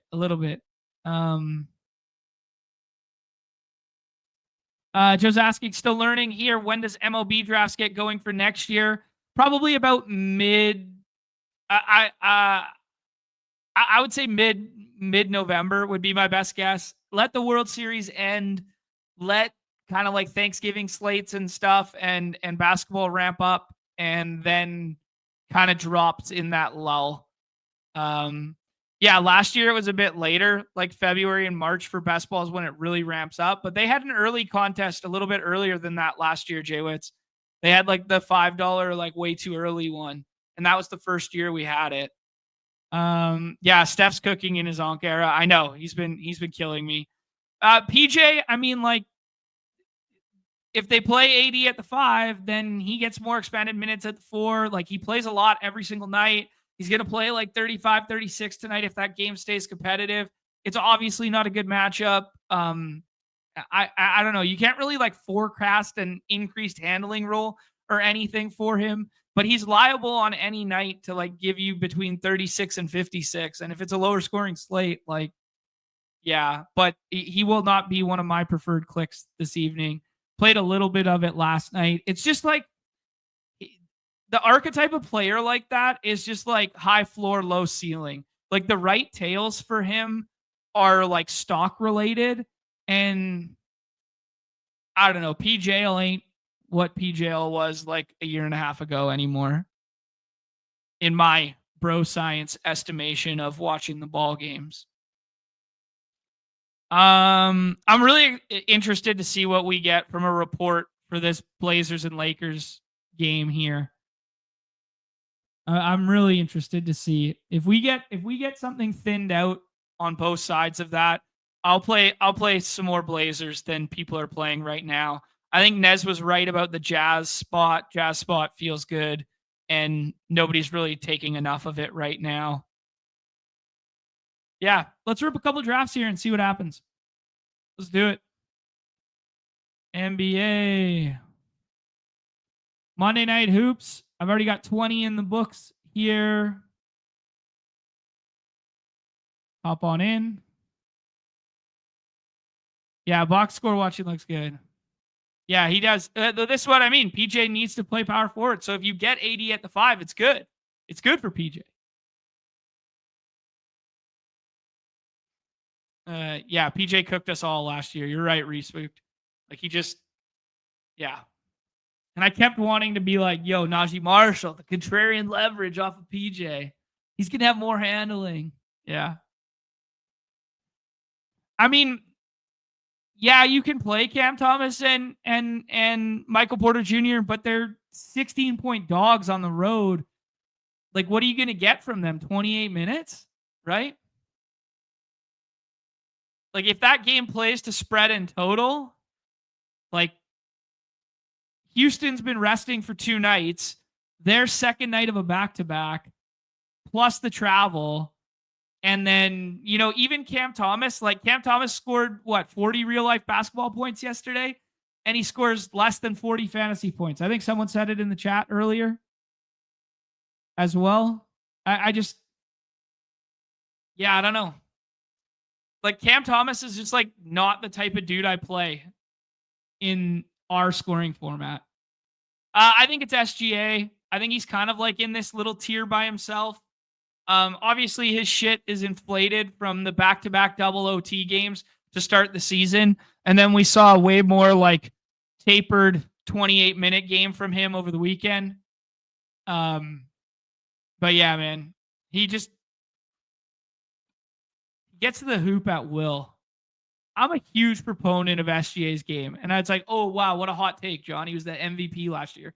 But it's like, man, his footwork and, like, his ability, like, it's such an amazing skill set.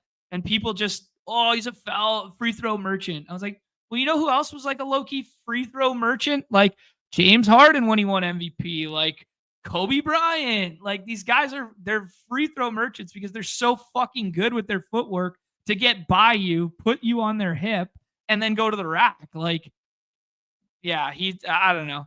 Okay, so here's the Zion Q tag fall. He's still going.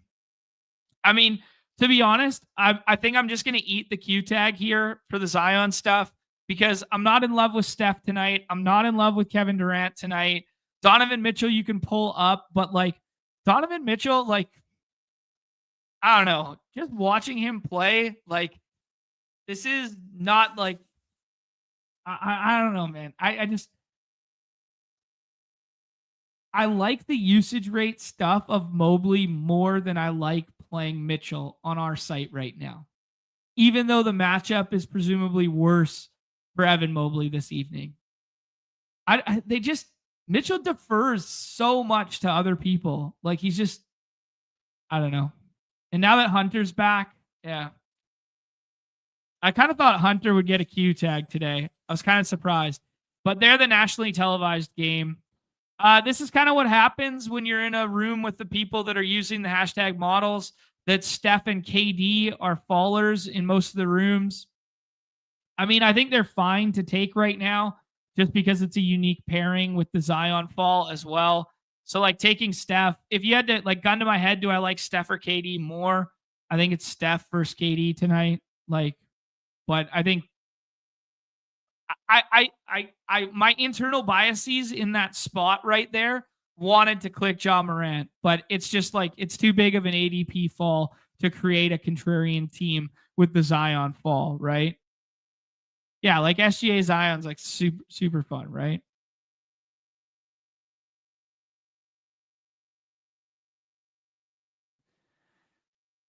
SGA's shoulder bump for space in the mid-range is at his size is just so hard to deal with. Yeah, 100%, man.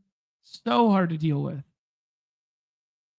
Like, he's got some of the best footwork. Like, if you know what's crazy is, like, in an era of dudes who, like, just nuke from 3, if he could shoot the 3 a bit better or more frequently, he'd be even better. Like, it's incredible. It's so insane. Like, he's got all these step backs. He's got all these counters. Like, he's wild, man. Like, the overlay, just search it on YouTube, man. Watch the overlay videos of him and Kobe. Like, Kobe, for my money, like, one of the best, like, rock step, jab step guys, like, ever. And SGA goes toe-to-toe with him in those videos. Like, it's crazy, man. I think it's probably pretty smart to play a game environment play with JJJ alongside Curry in this lineup. I honestly, even if Jaylen Brown plays tonight, I really don't love the spot for him.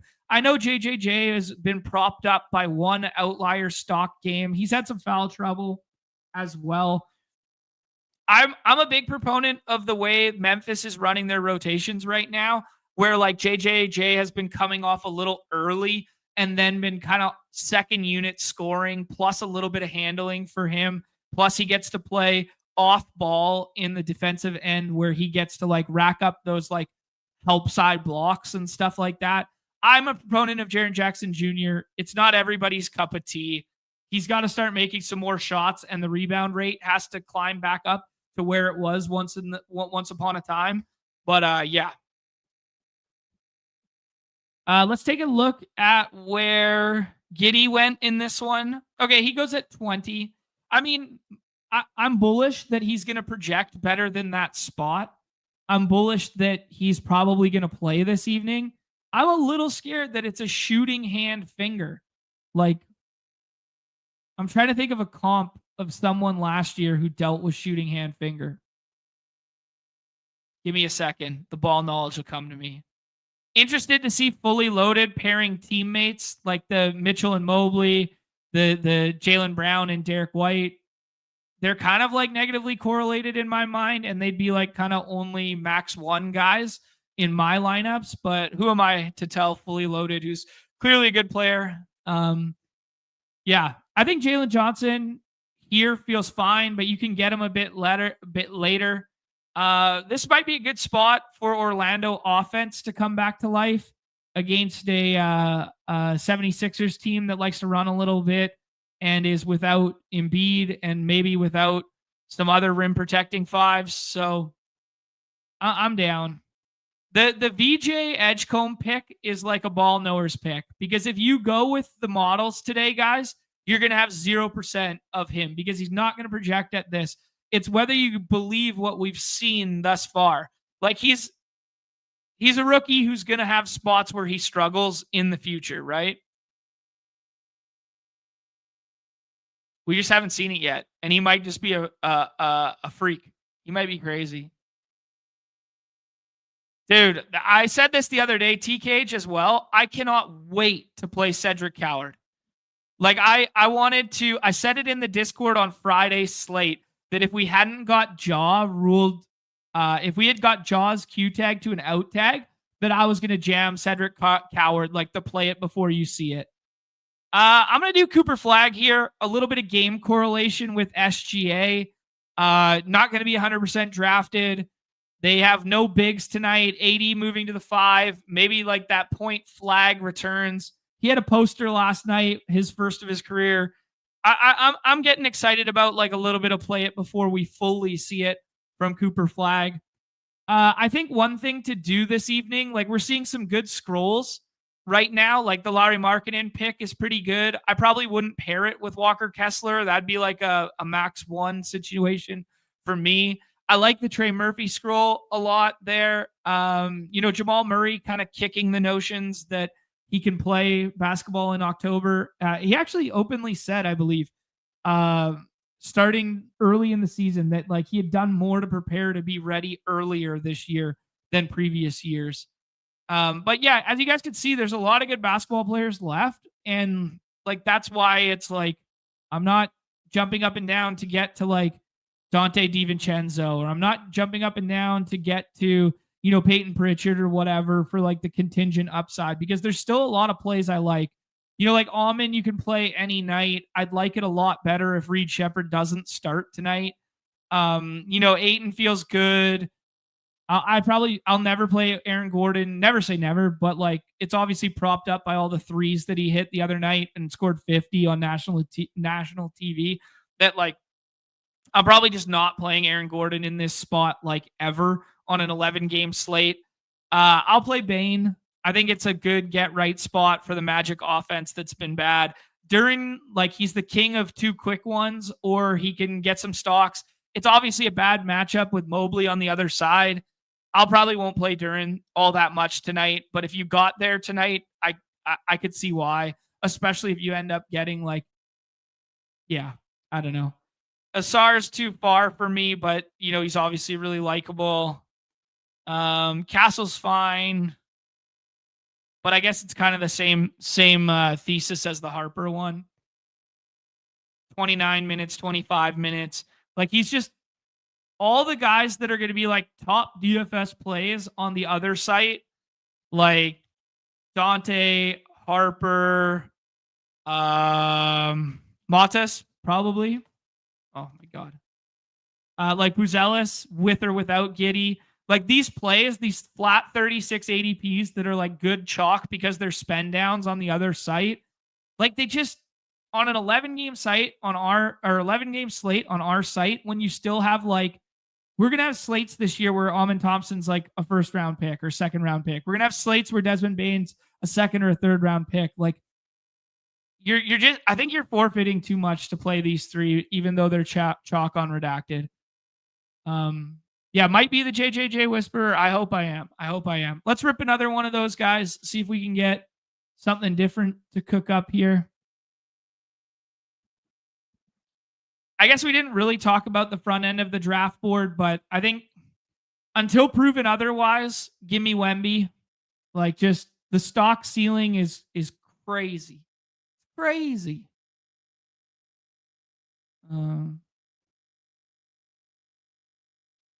I'll rip a heat check right after. Okay. Magikarp saying Jamal. Yeah. Jamal in the 6th. Starting the season early.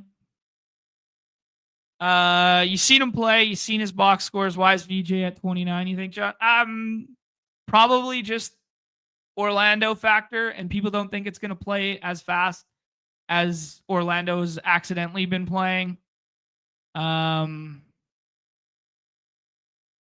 Yeah. Yeah, we talked about it at the start. Roll the tape back, Johnny. I gave you your love. I didn't see it in the Discord. Yeah, Suggs is good on D. He's still on a soft minutes cap right now too. Okay, let's look for a second here. Okay, so the Sixers played the back and forth game against the Celtics. Celtics, even though they're like decent on D, like in a vacuum, they do give up like perimeter and catch and shoot, I believe. So like obviously he goes nuke in that spot. Embiid's also there that night on the minutes cap to like space the floor and like respect him a little bit more. Then they get the Hornets and they play like a little bit of a track meet. Yeah, I don't know. I think the ball knower's angle of it is like, yeah. He's just not going to project well. It's like a, do you believe what you see or do you believe the models? And the vast majority of people playing right now are relying on like the projection inputs, right?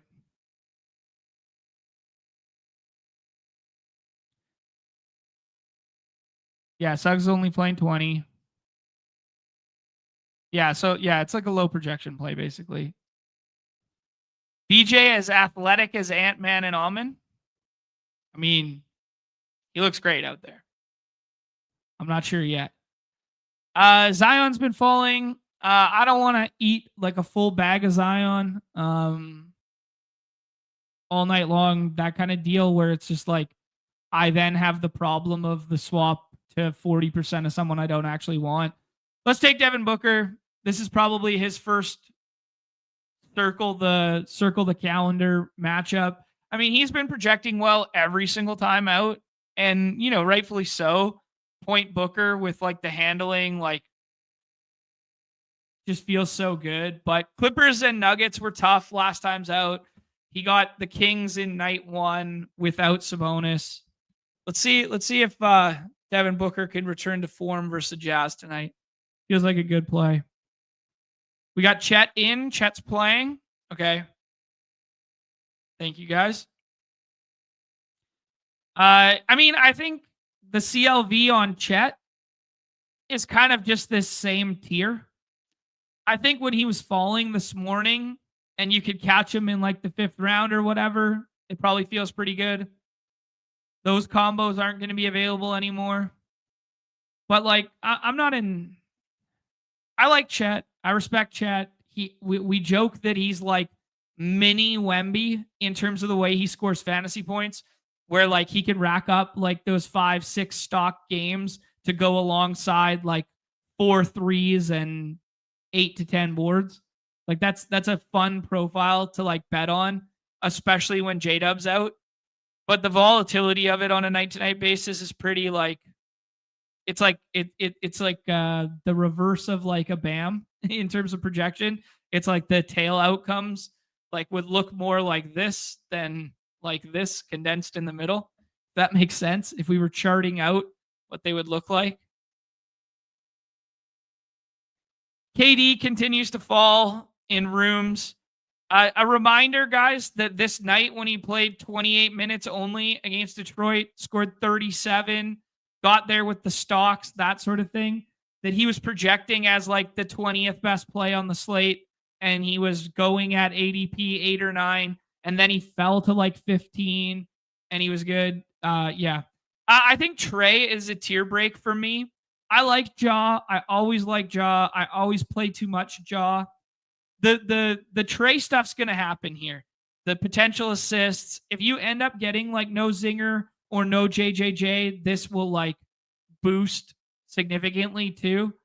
And he would be like a top 10 pick. I think we're gonna get them both in this evening, so it's kind of like a moot point. But yeah.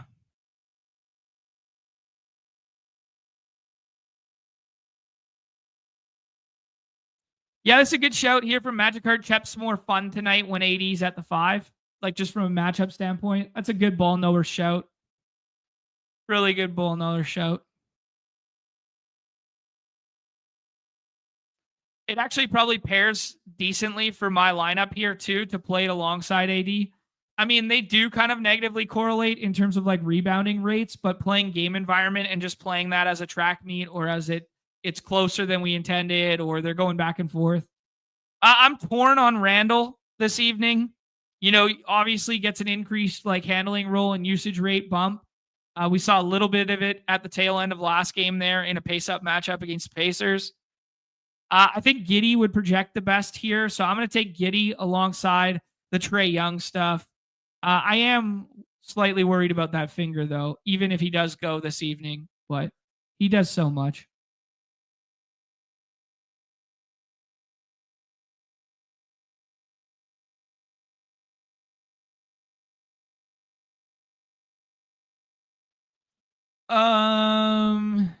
What's a good ownership percentage you want to be at for Zion you feel comfortable swapping? If I knew that it was all like pick 9 through 15 kind of vibe, like 23, he's just like the evergreen problem that we're trying to solve for on our site is like, is it worth the risk reward proposition of the volatility of said Q tag, right? And in Zion's case, the answer is probably yes, but you're not playing the Zion Q tag for the swap. So you have to protect yourself against the potential swap there. I haven't taken any VJ yet. I'm not in love with the matchup. I agree with the models a little bit. I think I'm going to not wave it here. And I think I'm going to do a double scroll team. We're going to do Lowry as the first scroll here. Plays a little bit off of the Booker stuff. Keeps that game close. We got a little bit of environment plays here. And then we're going to scroll with another one. It's a great double scroll night, guys, because the value add of scrolling, because the band of projection is so tight at the back end of drafts, the value add in scrolling on an 11 gamer is worth exponentially more than scrolling on like a 3, 4, 5 gamer. Just because there's like considerably more untapped plays.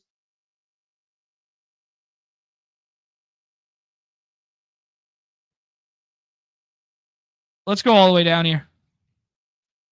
Let's go IQ. handling role and usage rate is a little bit down compared to years past. Now the fact that they have BI, that they got Scotty Barnes, they got whatever. But BI goes every single draft. Scotty goes every single draft.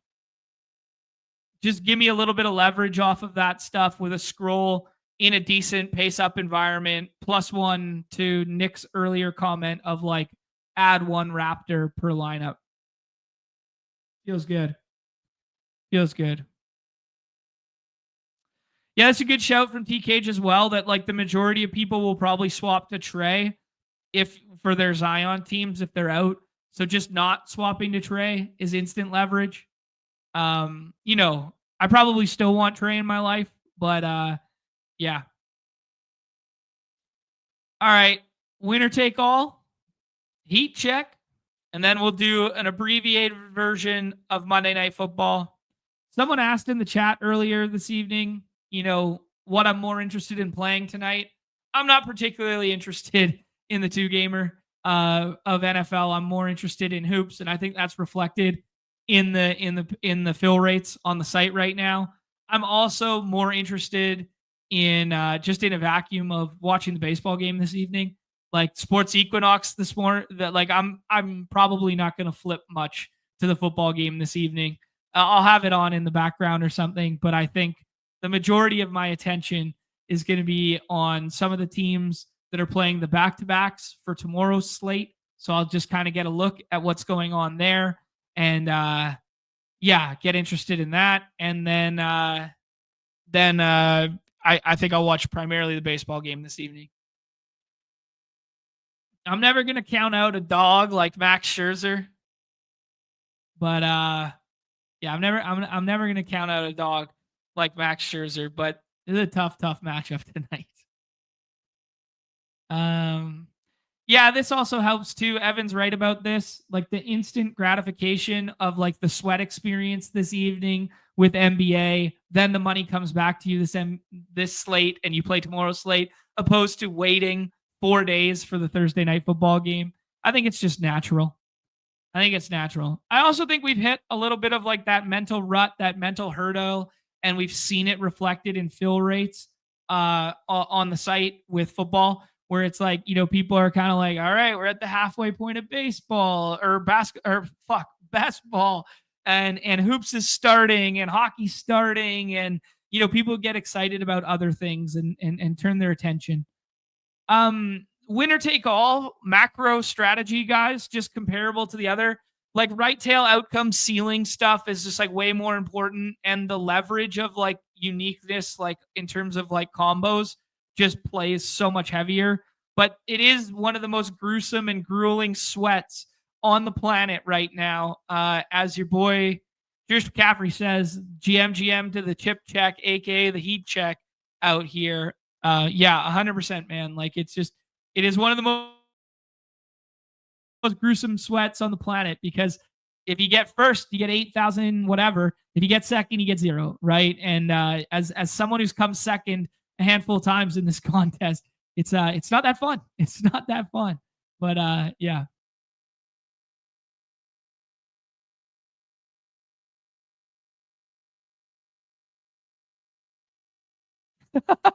Rocket sauce. You didn't have to call the SPCA after what the Dodgers do to that dog.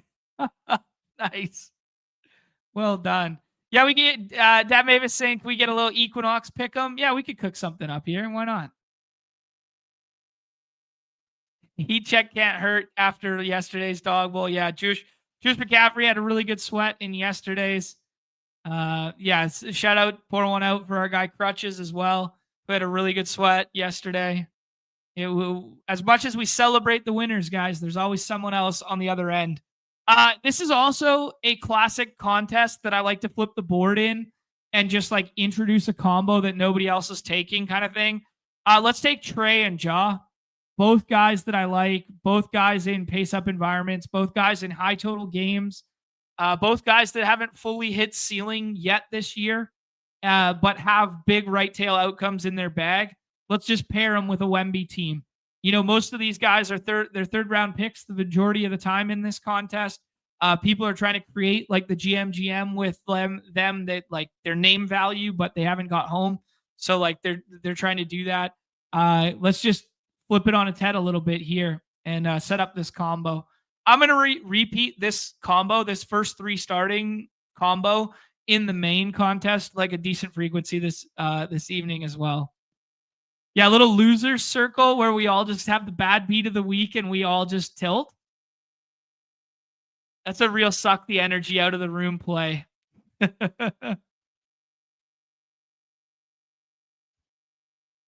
Michael saying how are we playing the floor ceiling combo of Walker Kessler? Yeah, I mean his ceiling is by way of stock, right? And the volatility in stocks on a night-to-night basis is like not something I'm good at quantifying. If this is a plus stock matchup for him, like, you know what I mean? Like, I just think Lowry could score in more ways. Thus, I play him more. But if the entire field feels that way as well, it's kind of gross. I honestly don't think JB goes tonight. Like, I actually don't think JB goes tonight. But it would introduce another wrinkle here. If JB doesn't go, we should probably pull up Derek White, and he would be like the projection model pick. But I'm not going to. I'm going to fuck around, find out with guys that I like. I think it's like a good get Orlando's offense back on track spot tonight. So we'll go ahead and take Franz there. And then the other narrative we're going to spin. I mean, JJJ's fine, but I don't love pairing it with Trey. Let's do Denny. I like Denny tonight. I like Denny always, to be honest. You know, he's just so consistent. And then if he pops off by way of stocks or pops off by way of shooting one night, he breaks a slate. So, yeah. Juice McCaffrey asking if Pritchard's swappable. Yes, definitely. But yes, definitely swappable and swap viable. If you think people are going to make him the chalk swap, it's probably bad to swap into that. Let's say that. How about that? Yeah. I don't know, man. Like, whoever's the handler is going to have to deal with Herb. And, like, I'm not jumping up and down to jam teams against Herb, like, or jam players in the spot against Herb, right? But if they're missing all their 5s and, yeah, everyone's playing small, 36 minutes of Pritchard seems pretty fun if he takes 9 to 11 threes tonight, you know? I think Derek White will be the model's biggest benefactor. And as you guys can see, now Ricky in this contest getting ahead of it takes Derek White first. Spartan gets the GM fallings of the Q tags here, where he gets Chet a little bit underpriced relative to how the models will have it. Jalen Johnson underpriced relative to how the models will have it. And Jaylen Brown way, way underpriced relative to how the models will have it. It just sets up as like such a classic back-to-back rest spot. They're not nationally televised. They're playing the Pels. I don't know. If you want like the crazy gal brain swap, it's probably Fears, man. Like, if he starts tonight, he's going to be like super high owned on the other site. But as we've talked about, all these guards just like getting love on the other site might just be a little too thin for us. We already have an Orlando piece, so we're not going to do Desmond Bane here. I think Cooper Flagg's probably the leader in the clubhouse with just AD going to the 5, and maybe we actually get more of this point flag tonight. I think so. Introduces a little bit of ceiling.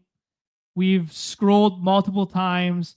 This entire team is basically fixated on right tail outcomes. Yeah.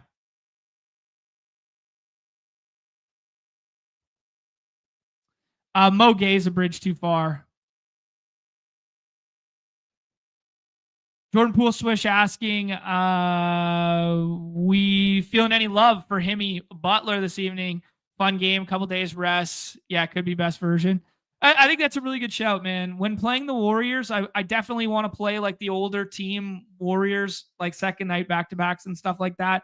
I have a really hard time clicking Warriors in general relative to their price tags on our site, just because they're like 10, 11 deep on any night, right? Yeah. I mean, the 3 games in 4 nights, then they got 2 nights off. Yeah, they're front end back-to-back too, and they play the Clippers tomorrow. It feels like a spot where if that game plays to spread, total, and pace, that Warriors could be like not condensed at all with the rotation. They could run 11 or 12 tonight. They could still win the ball game. Everyone plays 28. His ceiling is 52 fantasy points, and is that good enough on a 11-game slate, you know?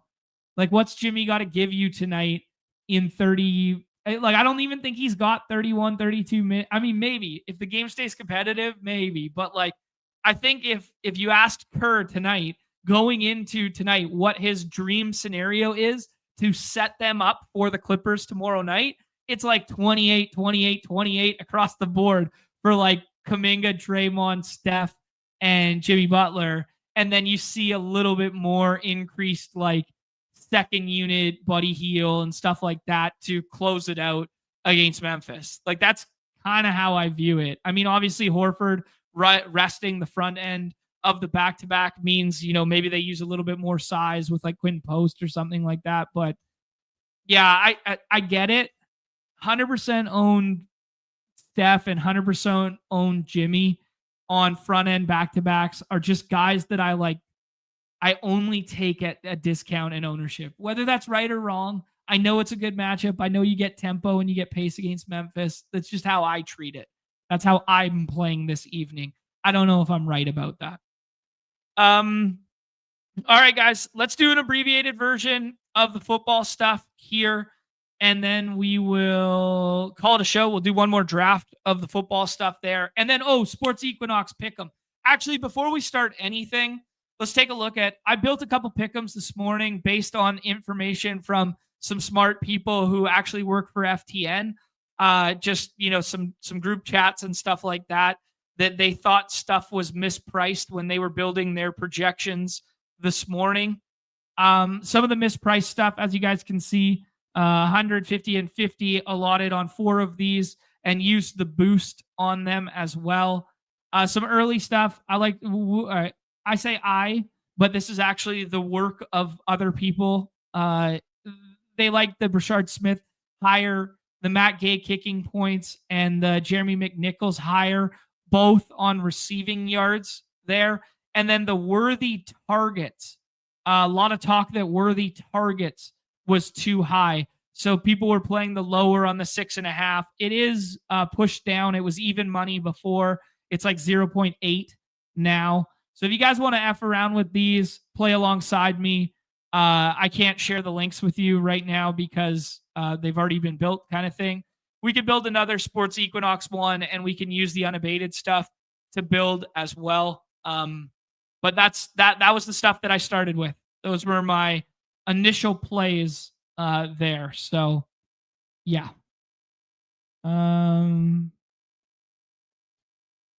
Yeah.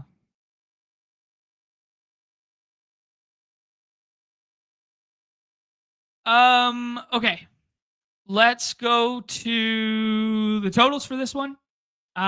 We get the Dolphins off of their, let's start with the first game tonight. 2 decently high totals for a 2-game slate here. Commanders without Jaden Daniels this evening. Chiefs with Mahomes playing at an MVP level with Rashee Rice back for a second game here. A little bit of flippening taking place in the backfield there between Pacheco and Hunt. We talked about so much how they love Hunt in the third down, short yardage stuff. They love Hunt at the goal line, all that sort of stuff. Pacheco starting to get a little bit more of an increase from the team realizing that Pacheco's the better of the two for early down workloads, less splitting of drives basically, and more of like defined roles of like Pacheco on early, Brashard Smith getting a uptick in receiving kind of stuff there. Commanders going to get Terry McLaurin back for the first time in, I guess, 4 weeks now, three in the bye or something like that.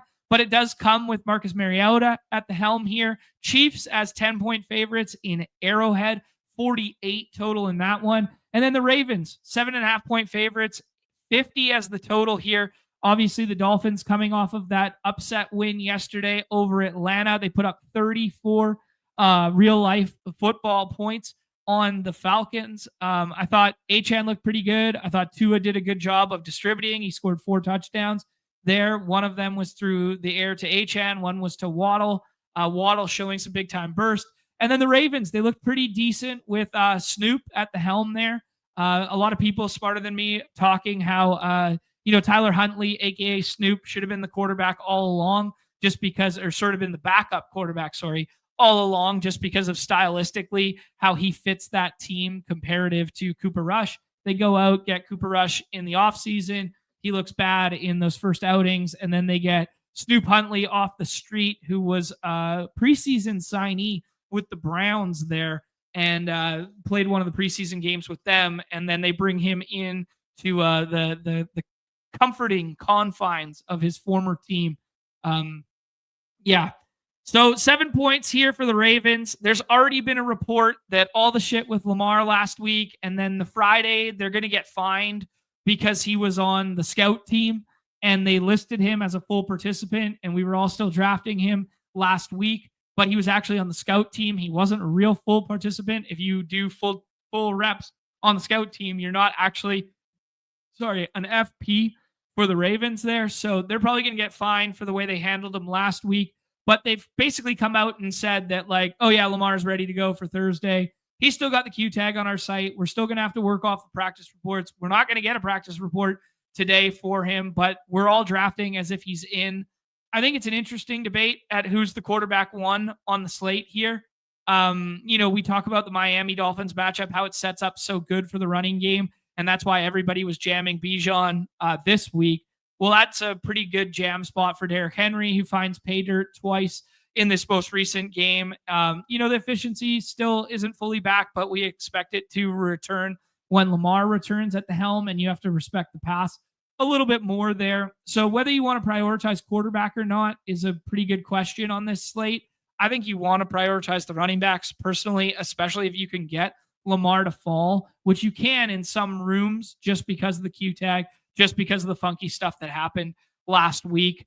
In terms of projection, obviously we're working off of a slate where we're going to have Monday night projections, but we're not going to have any for Thursday night. So just an evergreen reminder in those circumstances that people get crazier in rooms. They switch rooms up a little bit more than usual, but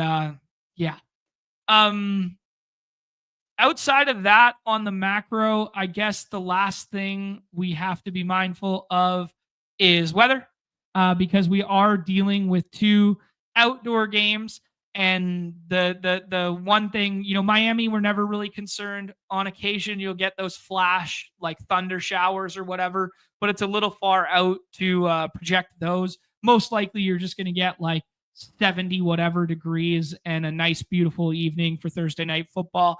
Tonight in KC, a little less clean, some drizzle, some rain, nothing too crazy. Roth has it as a green yellow, but a little patchy drizzle is kind of how it's listed.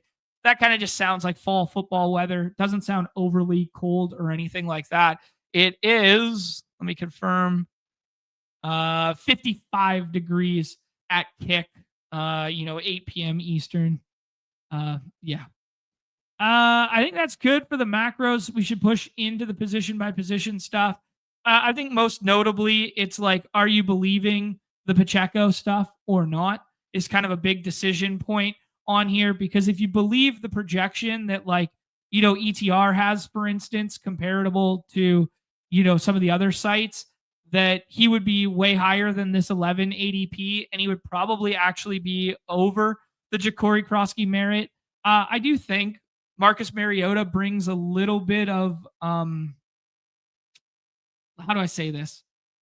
I think Jaden Daniels is a very good, efficient rusher who can break off long runs at any given moment. I think if you're at the goal line or you're inside of like the 3-yard line or inside of the 5, you're more likely to see Marcus Mariota carries than you are Jaden Daniels carries, if that makes sense. Does that make sense? Like, just in the interest of protecting your franchise quarterback versus using a guy at the goal line. It's a similar dynamic to like Jacoby Brissett and Kyler Murray. Kyler Murray's the better rusher. Kyler Murray's more likely to score from further away. He's more likely to run a naked bootleg in the red zone. But if you were just going for like goal line sneak or tush push or something like that, they have a way greater propensity to use Mariota or Jacoby Brissett in this analogy at the goal line. So I do think ever so slightly, if I'm building out the hashtag models, I'm docking Jacory Krosky-Merritt's goal line usage ever so slightly in terms of touchdown equity because it could funnel by way of Marcus Mariota in those scenarios. That's just kind of like my one take associated with that. Mahomes has been running more, so you could maybe make the case that like, hey, the touchdown equity of a split backfield of Pacheco and Hunt and Mariota, and Mahomes, that you wouldn't want to push Pacheco over him. I would hear both sides of the argument, absolutely. But I'm just putting it out there on people's radar, just in terms of like touchdown chasing equity. Okay, let me bring up one more thing on the side screen here because I want to show everybody the utilization report and what has kind of changed while we're talking that dynamic. Obviously I got logged out.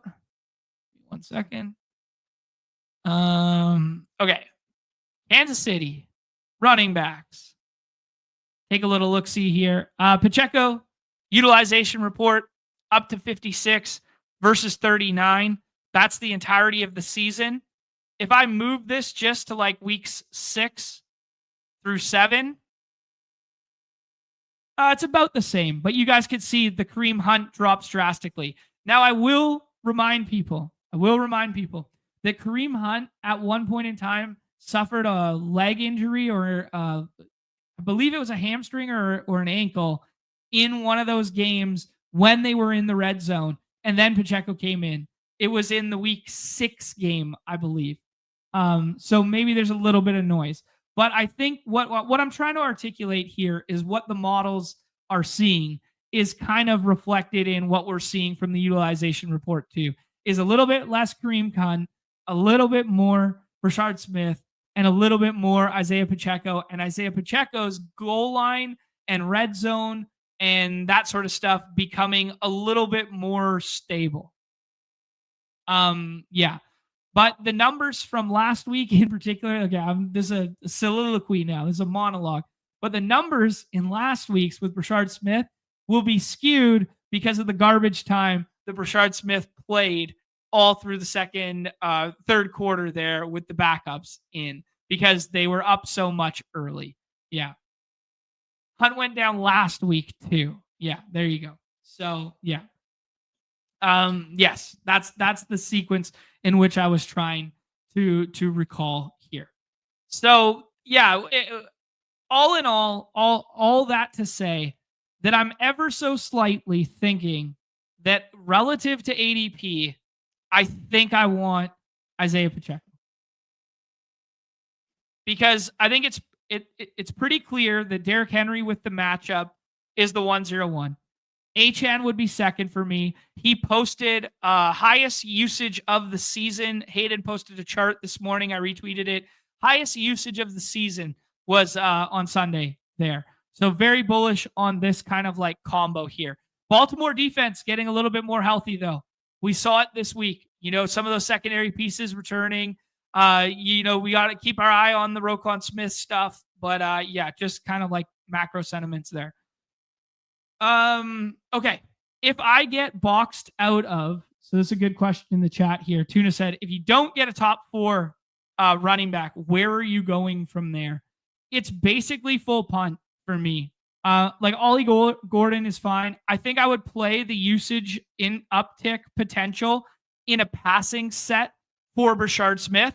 So if I have Mahomes on a team and I'm building out like a 1-0-3-1 and I'm last to pick for a running back, I would pair Smith with Mahomes. That's something I would consider doing there. I would pair Justice Hill with Lamar for the same thesis that the way in which they get home is via the pass catching variety. If I'm playing contingent upside and like just, hey, we think a bit of an expanded role on a shorter week, that would be Ollie Gordon's music. You know, we saw Ollie Gordon have a couple series here last time out. He scores a touchdown there of the receiving variety. He gets 10 carries in this Atlanta game. We've seen Ollie Gordon on a short week. We have a sample size of Miami playing the Bills on a short week earlier this season. And what happened? Uptick in Ollie Gordon's usage. Yeah. Oh no, we got the Matt Gay out. Oh, that sucks. That sucks. We were talking about it this morning, and we didn't think it was going to happen. That sucks. Oh well. That one will be null and void in some of those pick'em entries. Yeah. So I think that's all I got to say on running backs. I think Jeremy McNichols is fine. I'll also prefer playing the pass catching angle with McNichols. You know, doing the McNichols thing in trailing game script, tethered to Mariota, and not drafting any other pass catcher from Washington seems pretty good. Seems pretty good. But like, these are thin as hell, scroll the F down only plays. Let's go wide receiver next. I think Rashee Rice deserves to be 101 on the slate. Or not 101, 101 wide receiver. I think he is pick number 3 for me. So if I was doing the drafts earlier this morning, I actually ranked it like this and then started talking about the quarterbacks, because then you can either try and push Mahomes around the corner and stack it with Rice, which is very hard to get right now, but some rooms will let you have it. Or you can take naked Lamar with Rashee Rice if you want to go the quarterback route and then go from there. I like Zay Flowers. We saw the uptick in usage last week. Waddle, same idea here. We like Zay way more with Lamar in, so we're playing Lamar in. You know, you could mix and match these two.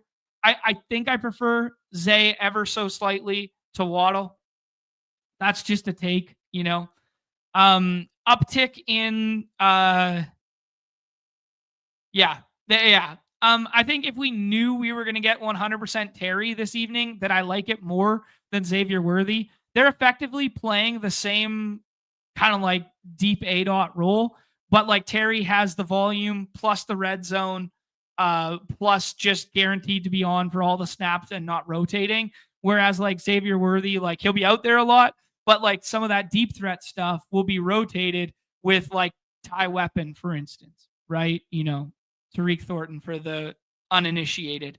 So this kind of like next tier, I was playing both the running backs over, because I do think it is a little bit of a tier break.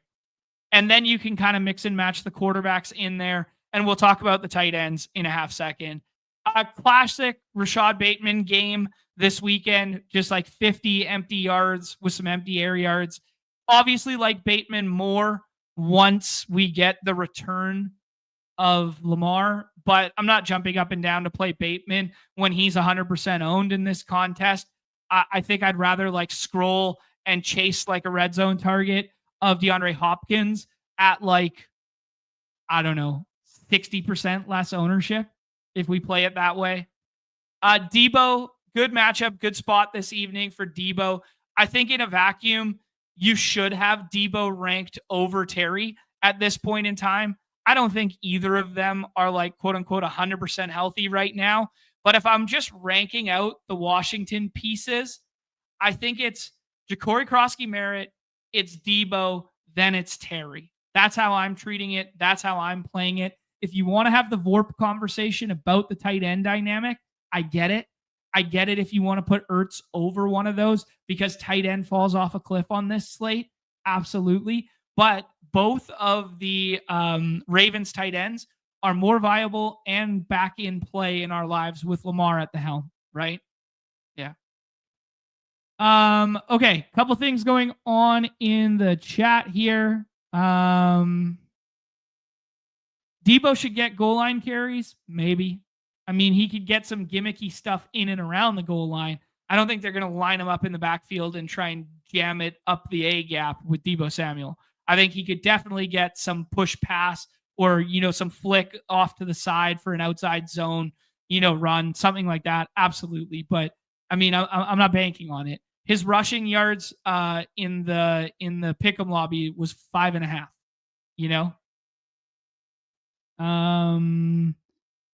I do not know the Pick'em Dawg Bowl winner yet or when it'll be announced. No, I'm sorry. I do not have that information yet. It's kind of been sporadic when they go through it.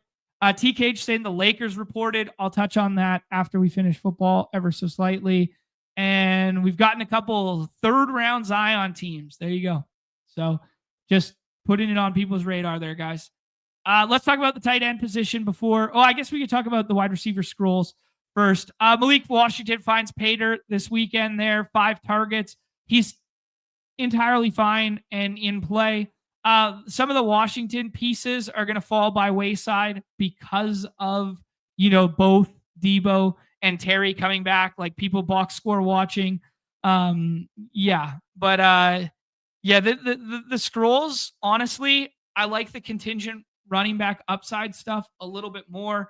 I think if you're ranking out wide receiver scrolls, like Hollywood Brown, not technically a scroll at all, but like Hollywood Brown is at the top of this tier. Then it's Hopkins for me. Then it's Malik Washington there. And then if you want to shoot like the ceiling, like stretch the field guy, I know he gets his goose egg last week there, 2 weeks ago against Detroit there. If you just want to try and hit that one home run ball and win the flex, I think it's Taekwon. When you're just comparing to like the dust balls down here. I think Robbie Chosen goes back to being inactive. I think Chris Moore has earned a little bit of a role, so he'll stay out there. And some of these box scores make him like the best scroll. I would rather play Chris Moore than Luke McCaffrey this week or Jalen Lane. So Chris Moore would be my pick as the scroll there. Him or Lane, I guess. But like I think Moore. There's a little bit more overlap in like the Moore role and the Terry rule. So maybe it's not like the best take in the world, but all these plays are so effing thin that like just playing like a one-off or a skinny stack of him is fine. A lot of people doing 2 tight end on this slate and, kind of rightfully so. We've seen the Kelsey stuff, like just in general, take a little bit of a step back since Rashee Rice. I mean, nothing crazy, but just, 3 targets last week against Vegas, despite them beating the brakes off of them. We talked about it all best ball season, guys. There's just so much overlap in what Rashee Rice does well and what Travis Kelce does that you're really just paying for name value and paying for red zone opportunities. And yeah, should the Chiefs have some of the most red zone opportunities on the slate? Yeah, probably. But it's probably not good enough to just like leave him at ADP 9. I would rather encapsulate some of the falling ones in the rooms. I think Noah Gray's fine, but he always carries ownership. I think Mark Andrews is my favorite of the Ravens tight ends. I think Likely would be next. Kohler found Pater this week, but I don't read all that much into it when Lamar comes back next week. So the VORP conversation is don't get caught with your pants down and play like one of these top 3. If you're the guy who gets left with Isaiah Likely and Noah Gray, I think it's fine.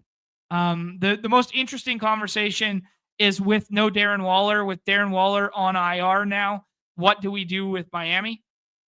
So if we look at the utilization report here for just week 7, because it was just that sample, you guys see nobody's role is really jumping off the page other than Connor's being the best of the bunch there.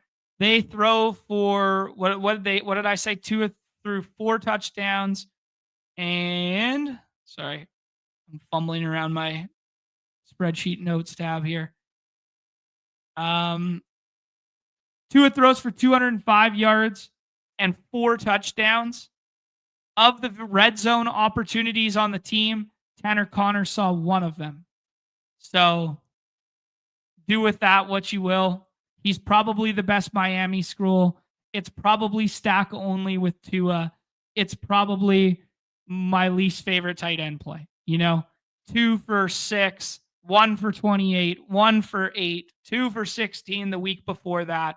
Like it's literally just scrolling past Noah Gray for contrarian leverage sake, right? Okay. Yeah, I think total snaps for them. Obviously Julian Hill missed, but yeah, Tanner played 45. Greg Dulcich played 28. We know he has some receiving pedigree based on, what his defined role was when he was drafted by the Broncos. I don't know. If you want to go super far with it, just take Julian Hill and then swap off it, because Julian Hill was playing over Tanner Connor in the past, but like it was less of a route running role and more of like a inline coupled with, gets a target here or there, right? Like his target per route run and his routes weren't as strong as Connor was. Yeah.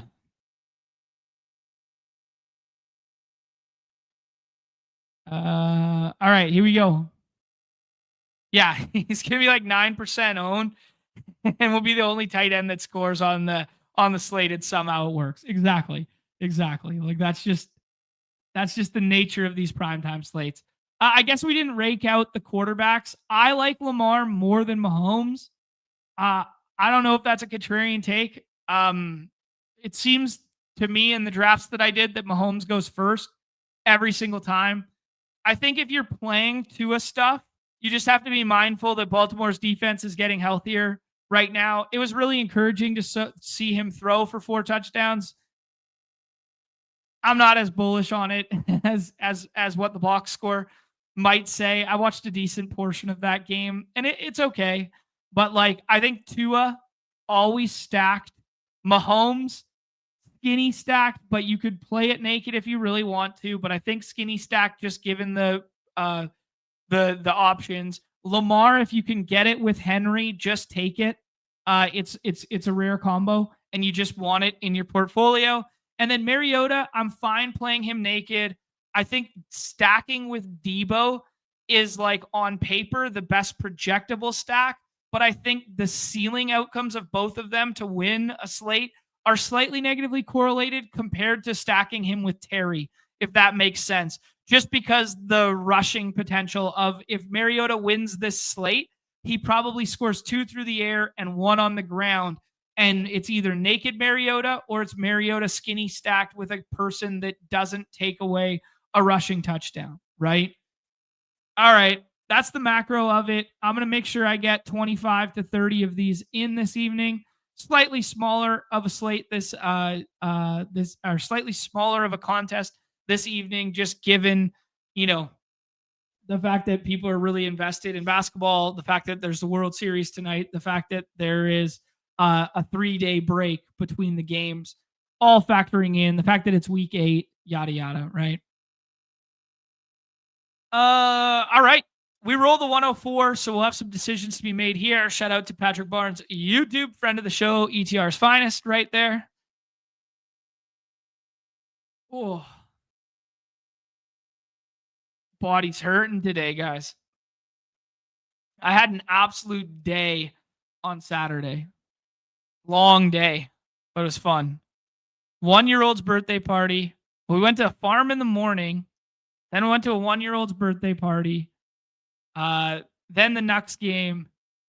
And then my dad plays in a band for fun, and went and checked him out that evening as well. So loaded Saturday, and then played some puck yesterday. Plus woke up really early for jamming at lock and doing drafts yesterday, getting all my lineups in that I missed out on Saturday doing.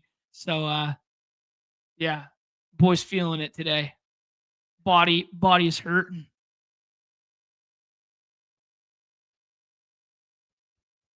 Yeah, Derrick Henry goes 1. I think that's right. Interested to see what Patrick's doing on the 2-gamer here.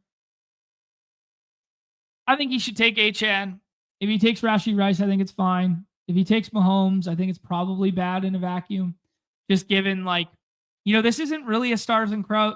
It looks like it on the surface, a little bit stars and scrubby. But in terms of like stars and scrubby dynamics for a 2-game slate at the quarterback position, this is not one of them. We have way, way uglier ones than this. So it runs off kind of as we thought was going to happen.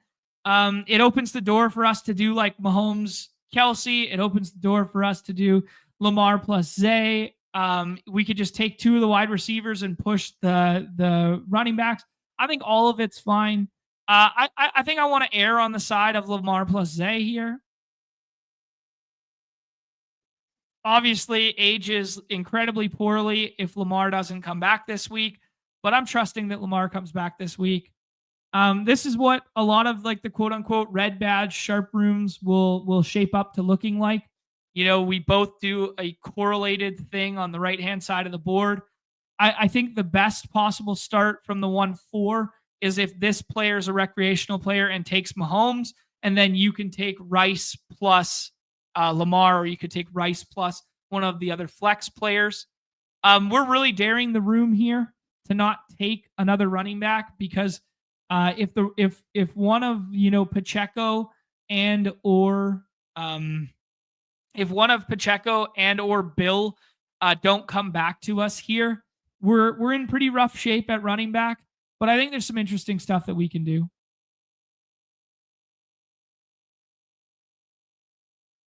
Kelsey goes, Worthy goes. I like Worthy. I like Worthy as a football player. I'm not sure I love him tonight. Like he's just a little bit of a low volume, like field stretcher in my opinion now. I want to get excited about it. Matchup looks pretty good on paper, just versus like Washington secondary, but you're basically just banking on some explosive plays. So things worked out okay for us here. He goes ahead and takes Debo, which means we get Ja'Cory Krosky-Merritt to come back to us. If we don't want to be, this is kind of like the decision point on the board where it's like, we don't want to get left behind at running back, and we don't want to get left behind at one other position. And the question is, would you rather get left behind at tight end, or would you rather get left behind at a wide receiver? And I think it's going to be easier to find usable scores on this slate at the wide receiver position than it is at the tight end position, if that makes sense. So I think like doing the correlation of running back plus tight end, and like this game tonight funnels a little bit more through the ground, despite that being the harder of the two ways to attack the Chiefs, that we get one on the ground from Bill, and then we just get enough from Zach Ertz. Like, we just get like 40 yards and no other tight end breaks the slate kind of thing, right? It would have been really easy to go with the correlated tight end in Andrews. I think that's just kind of like the chalk decision that's going to happen. I think taking Isaiah Likely is fine on this team as well. I think the best projecting teams will be one tight end teams that get one of the tight ends to fall in a room, and nobody goes to tight end in a room, kind of like what we see here.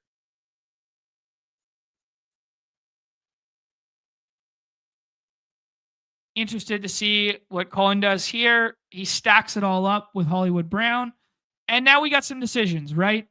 This is a kind of a obvious idea to be like, oh yeah, Bateman, stack it all up. They play through the air, that sort of thing. I think we want to introduce some leverage on this lineup and scroll a bit more. Brashard Smith, heavily aided by garbage time last time out. I want to go with a Justice Hill through the air, contrarian leverage off of the Derrick Henry teams. Kind of paints a pass game script here. And then we could go full onslaught and take Bateman and or Hopkins alongside it now. Or we could scroll all the way down and be like, Tyreek Thornton is the guy who, speeds up the game tonight and scores the long touchdown on the other side. Let's take two contrarian pieces on this team with the 23 ADPs here, 23.2 and 23.8 and build a somewhat intelligent contrarian lineup by putting all these plays together. Ollie Gordon goes in this one. He doesn't go in every single one. I think it's a good contrarian scroll. Probably the best of the contrarian running back scrolls. Yeah, the other thing we could have done was do like a Jalen Lane or do a Chris Moore scroll and do that alongside of leaving Justice Hill off and do like Lamar, Zay, and Andrews. Leave Ertz off and then take one of those wide receivers as a scroll. I don't know.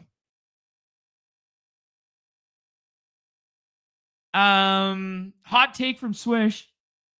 Kelce retires after the season and we return to the ultimate KC speed possession combo where you get the Tyreek Kelce of that generation to be Worthy Rice. I love it, man. That's such a good take.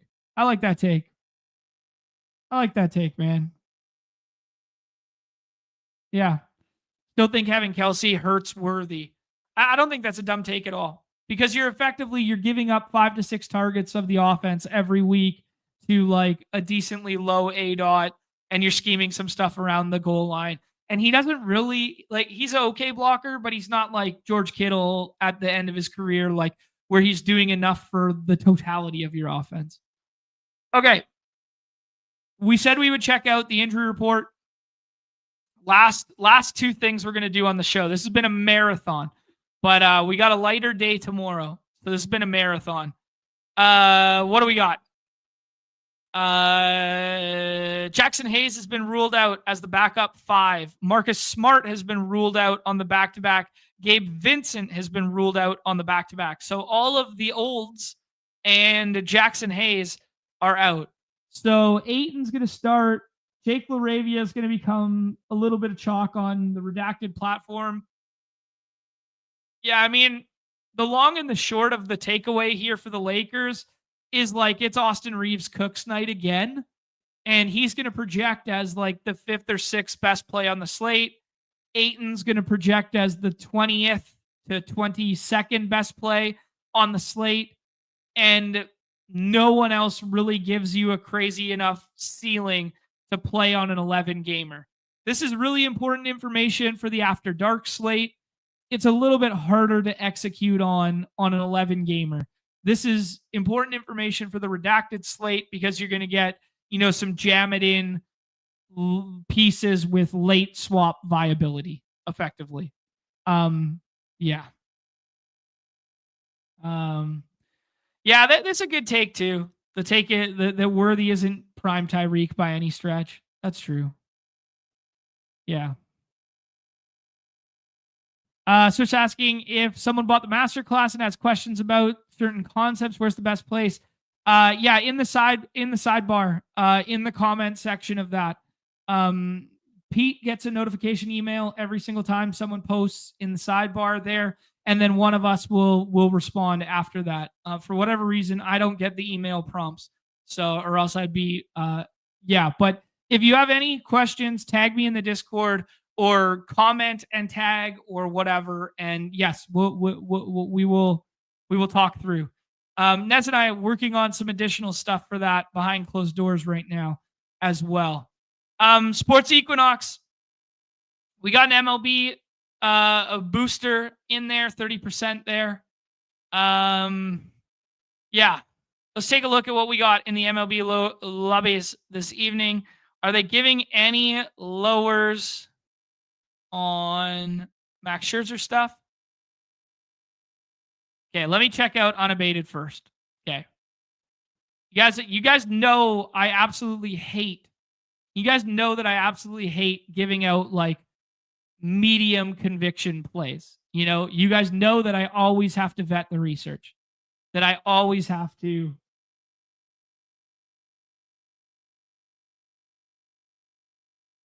All right.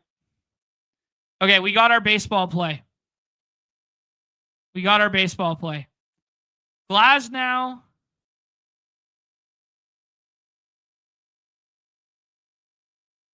Oh, man, it's got a dock on it. Okay.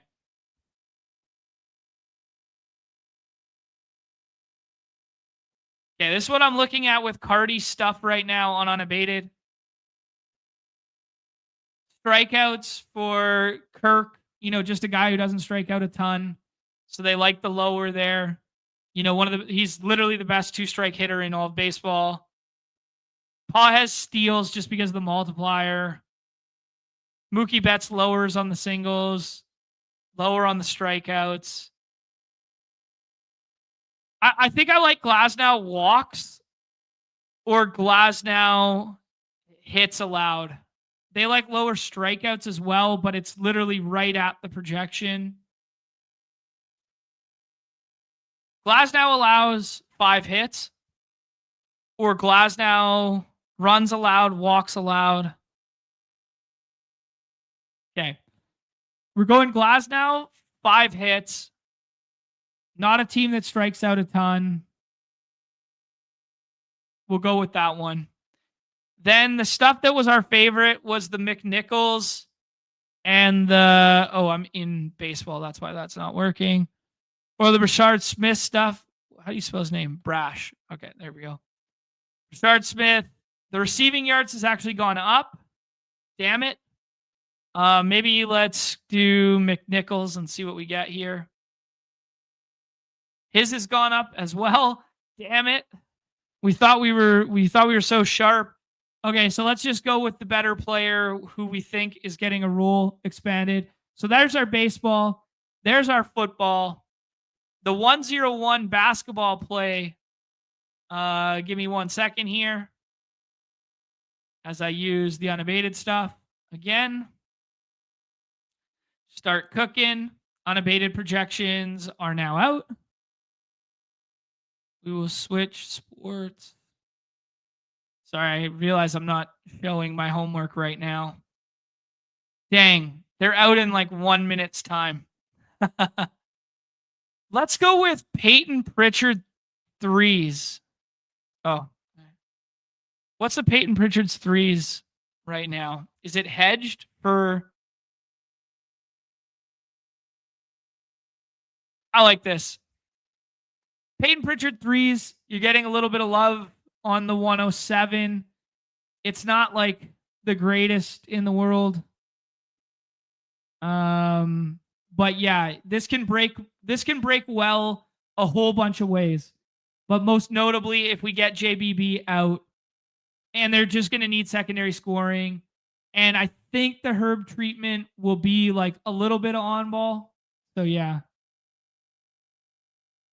Okay, we got some fierce talk in the lobby. Okay. Nothing up for us on the site yet for fears, but you guys were talking about him wearing a starter's jersey. And then the NHL this evening, 2-gamer. I believe Dylan Holloway is going to be moving lines this evening. Let's check out Daily Faceoff first of all. Daily Faceoff, line combos.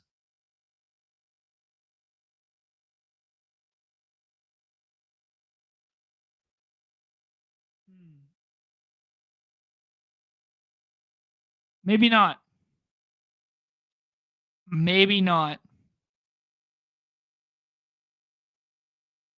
Okay, so I kind of like the Blues stuff is where I'm like going with this. Let's go with our guy Snuggerud to record a point this evening. PP1 and line 1 combo. Let's see if we can go ahead and use the MLB on here because we added an MLB pick. It's MLB only picks. So we'll take that one off. All right, there's our Equinox, guys. There's our Equinox. Oh, that's a bad omen. 9. There we go. 55 for 7, whatever. Richard Smith on the receiving yards. Tyler Glasnow to give up some hits tonight. You could also do lower strikeouts. Peyton Pritchard just gets his shot up tonight and is a little bit of contingent upside on the Jaylen Brown usage and status. And then Jimmy Snuggerud. There we go. There we go. All right, guys. We still got 300 and something of us hanging out. Hit the like, subscribe, notification bell. Appreciate you guys so much. spending this much time alongside us. Very fun show. Shout out to our guy Corey, aka the Cheese, in the chat for dropping off $50 after his buzzer beater takedown.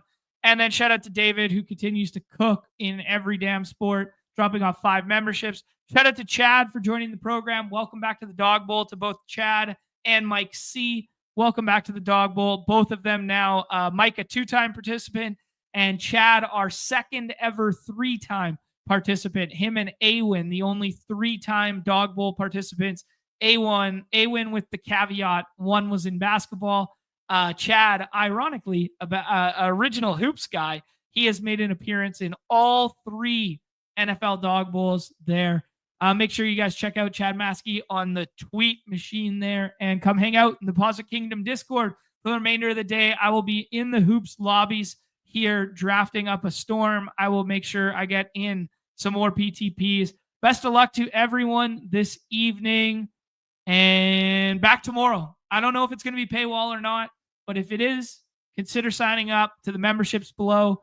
I think we might run paywall tomorrow, open for everybody on Wednesday, double show Thursday, and then off and on the clock on Friday. I think that's the vibe for the week, but don't hold me to it. Everybody's favorite time of the show, the end.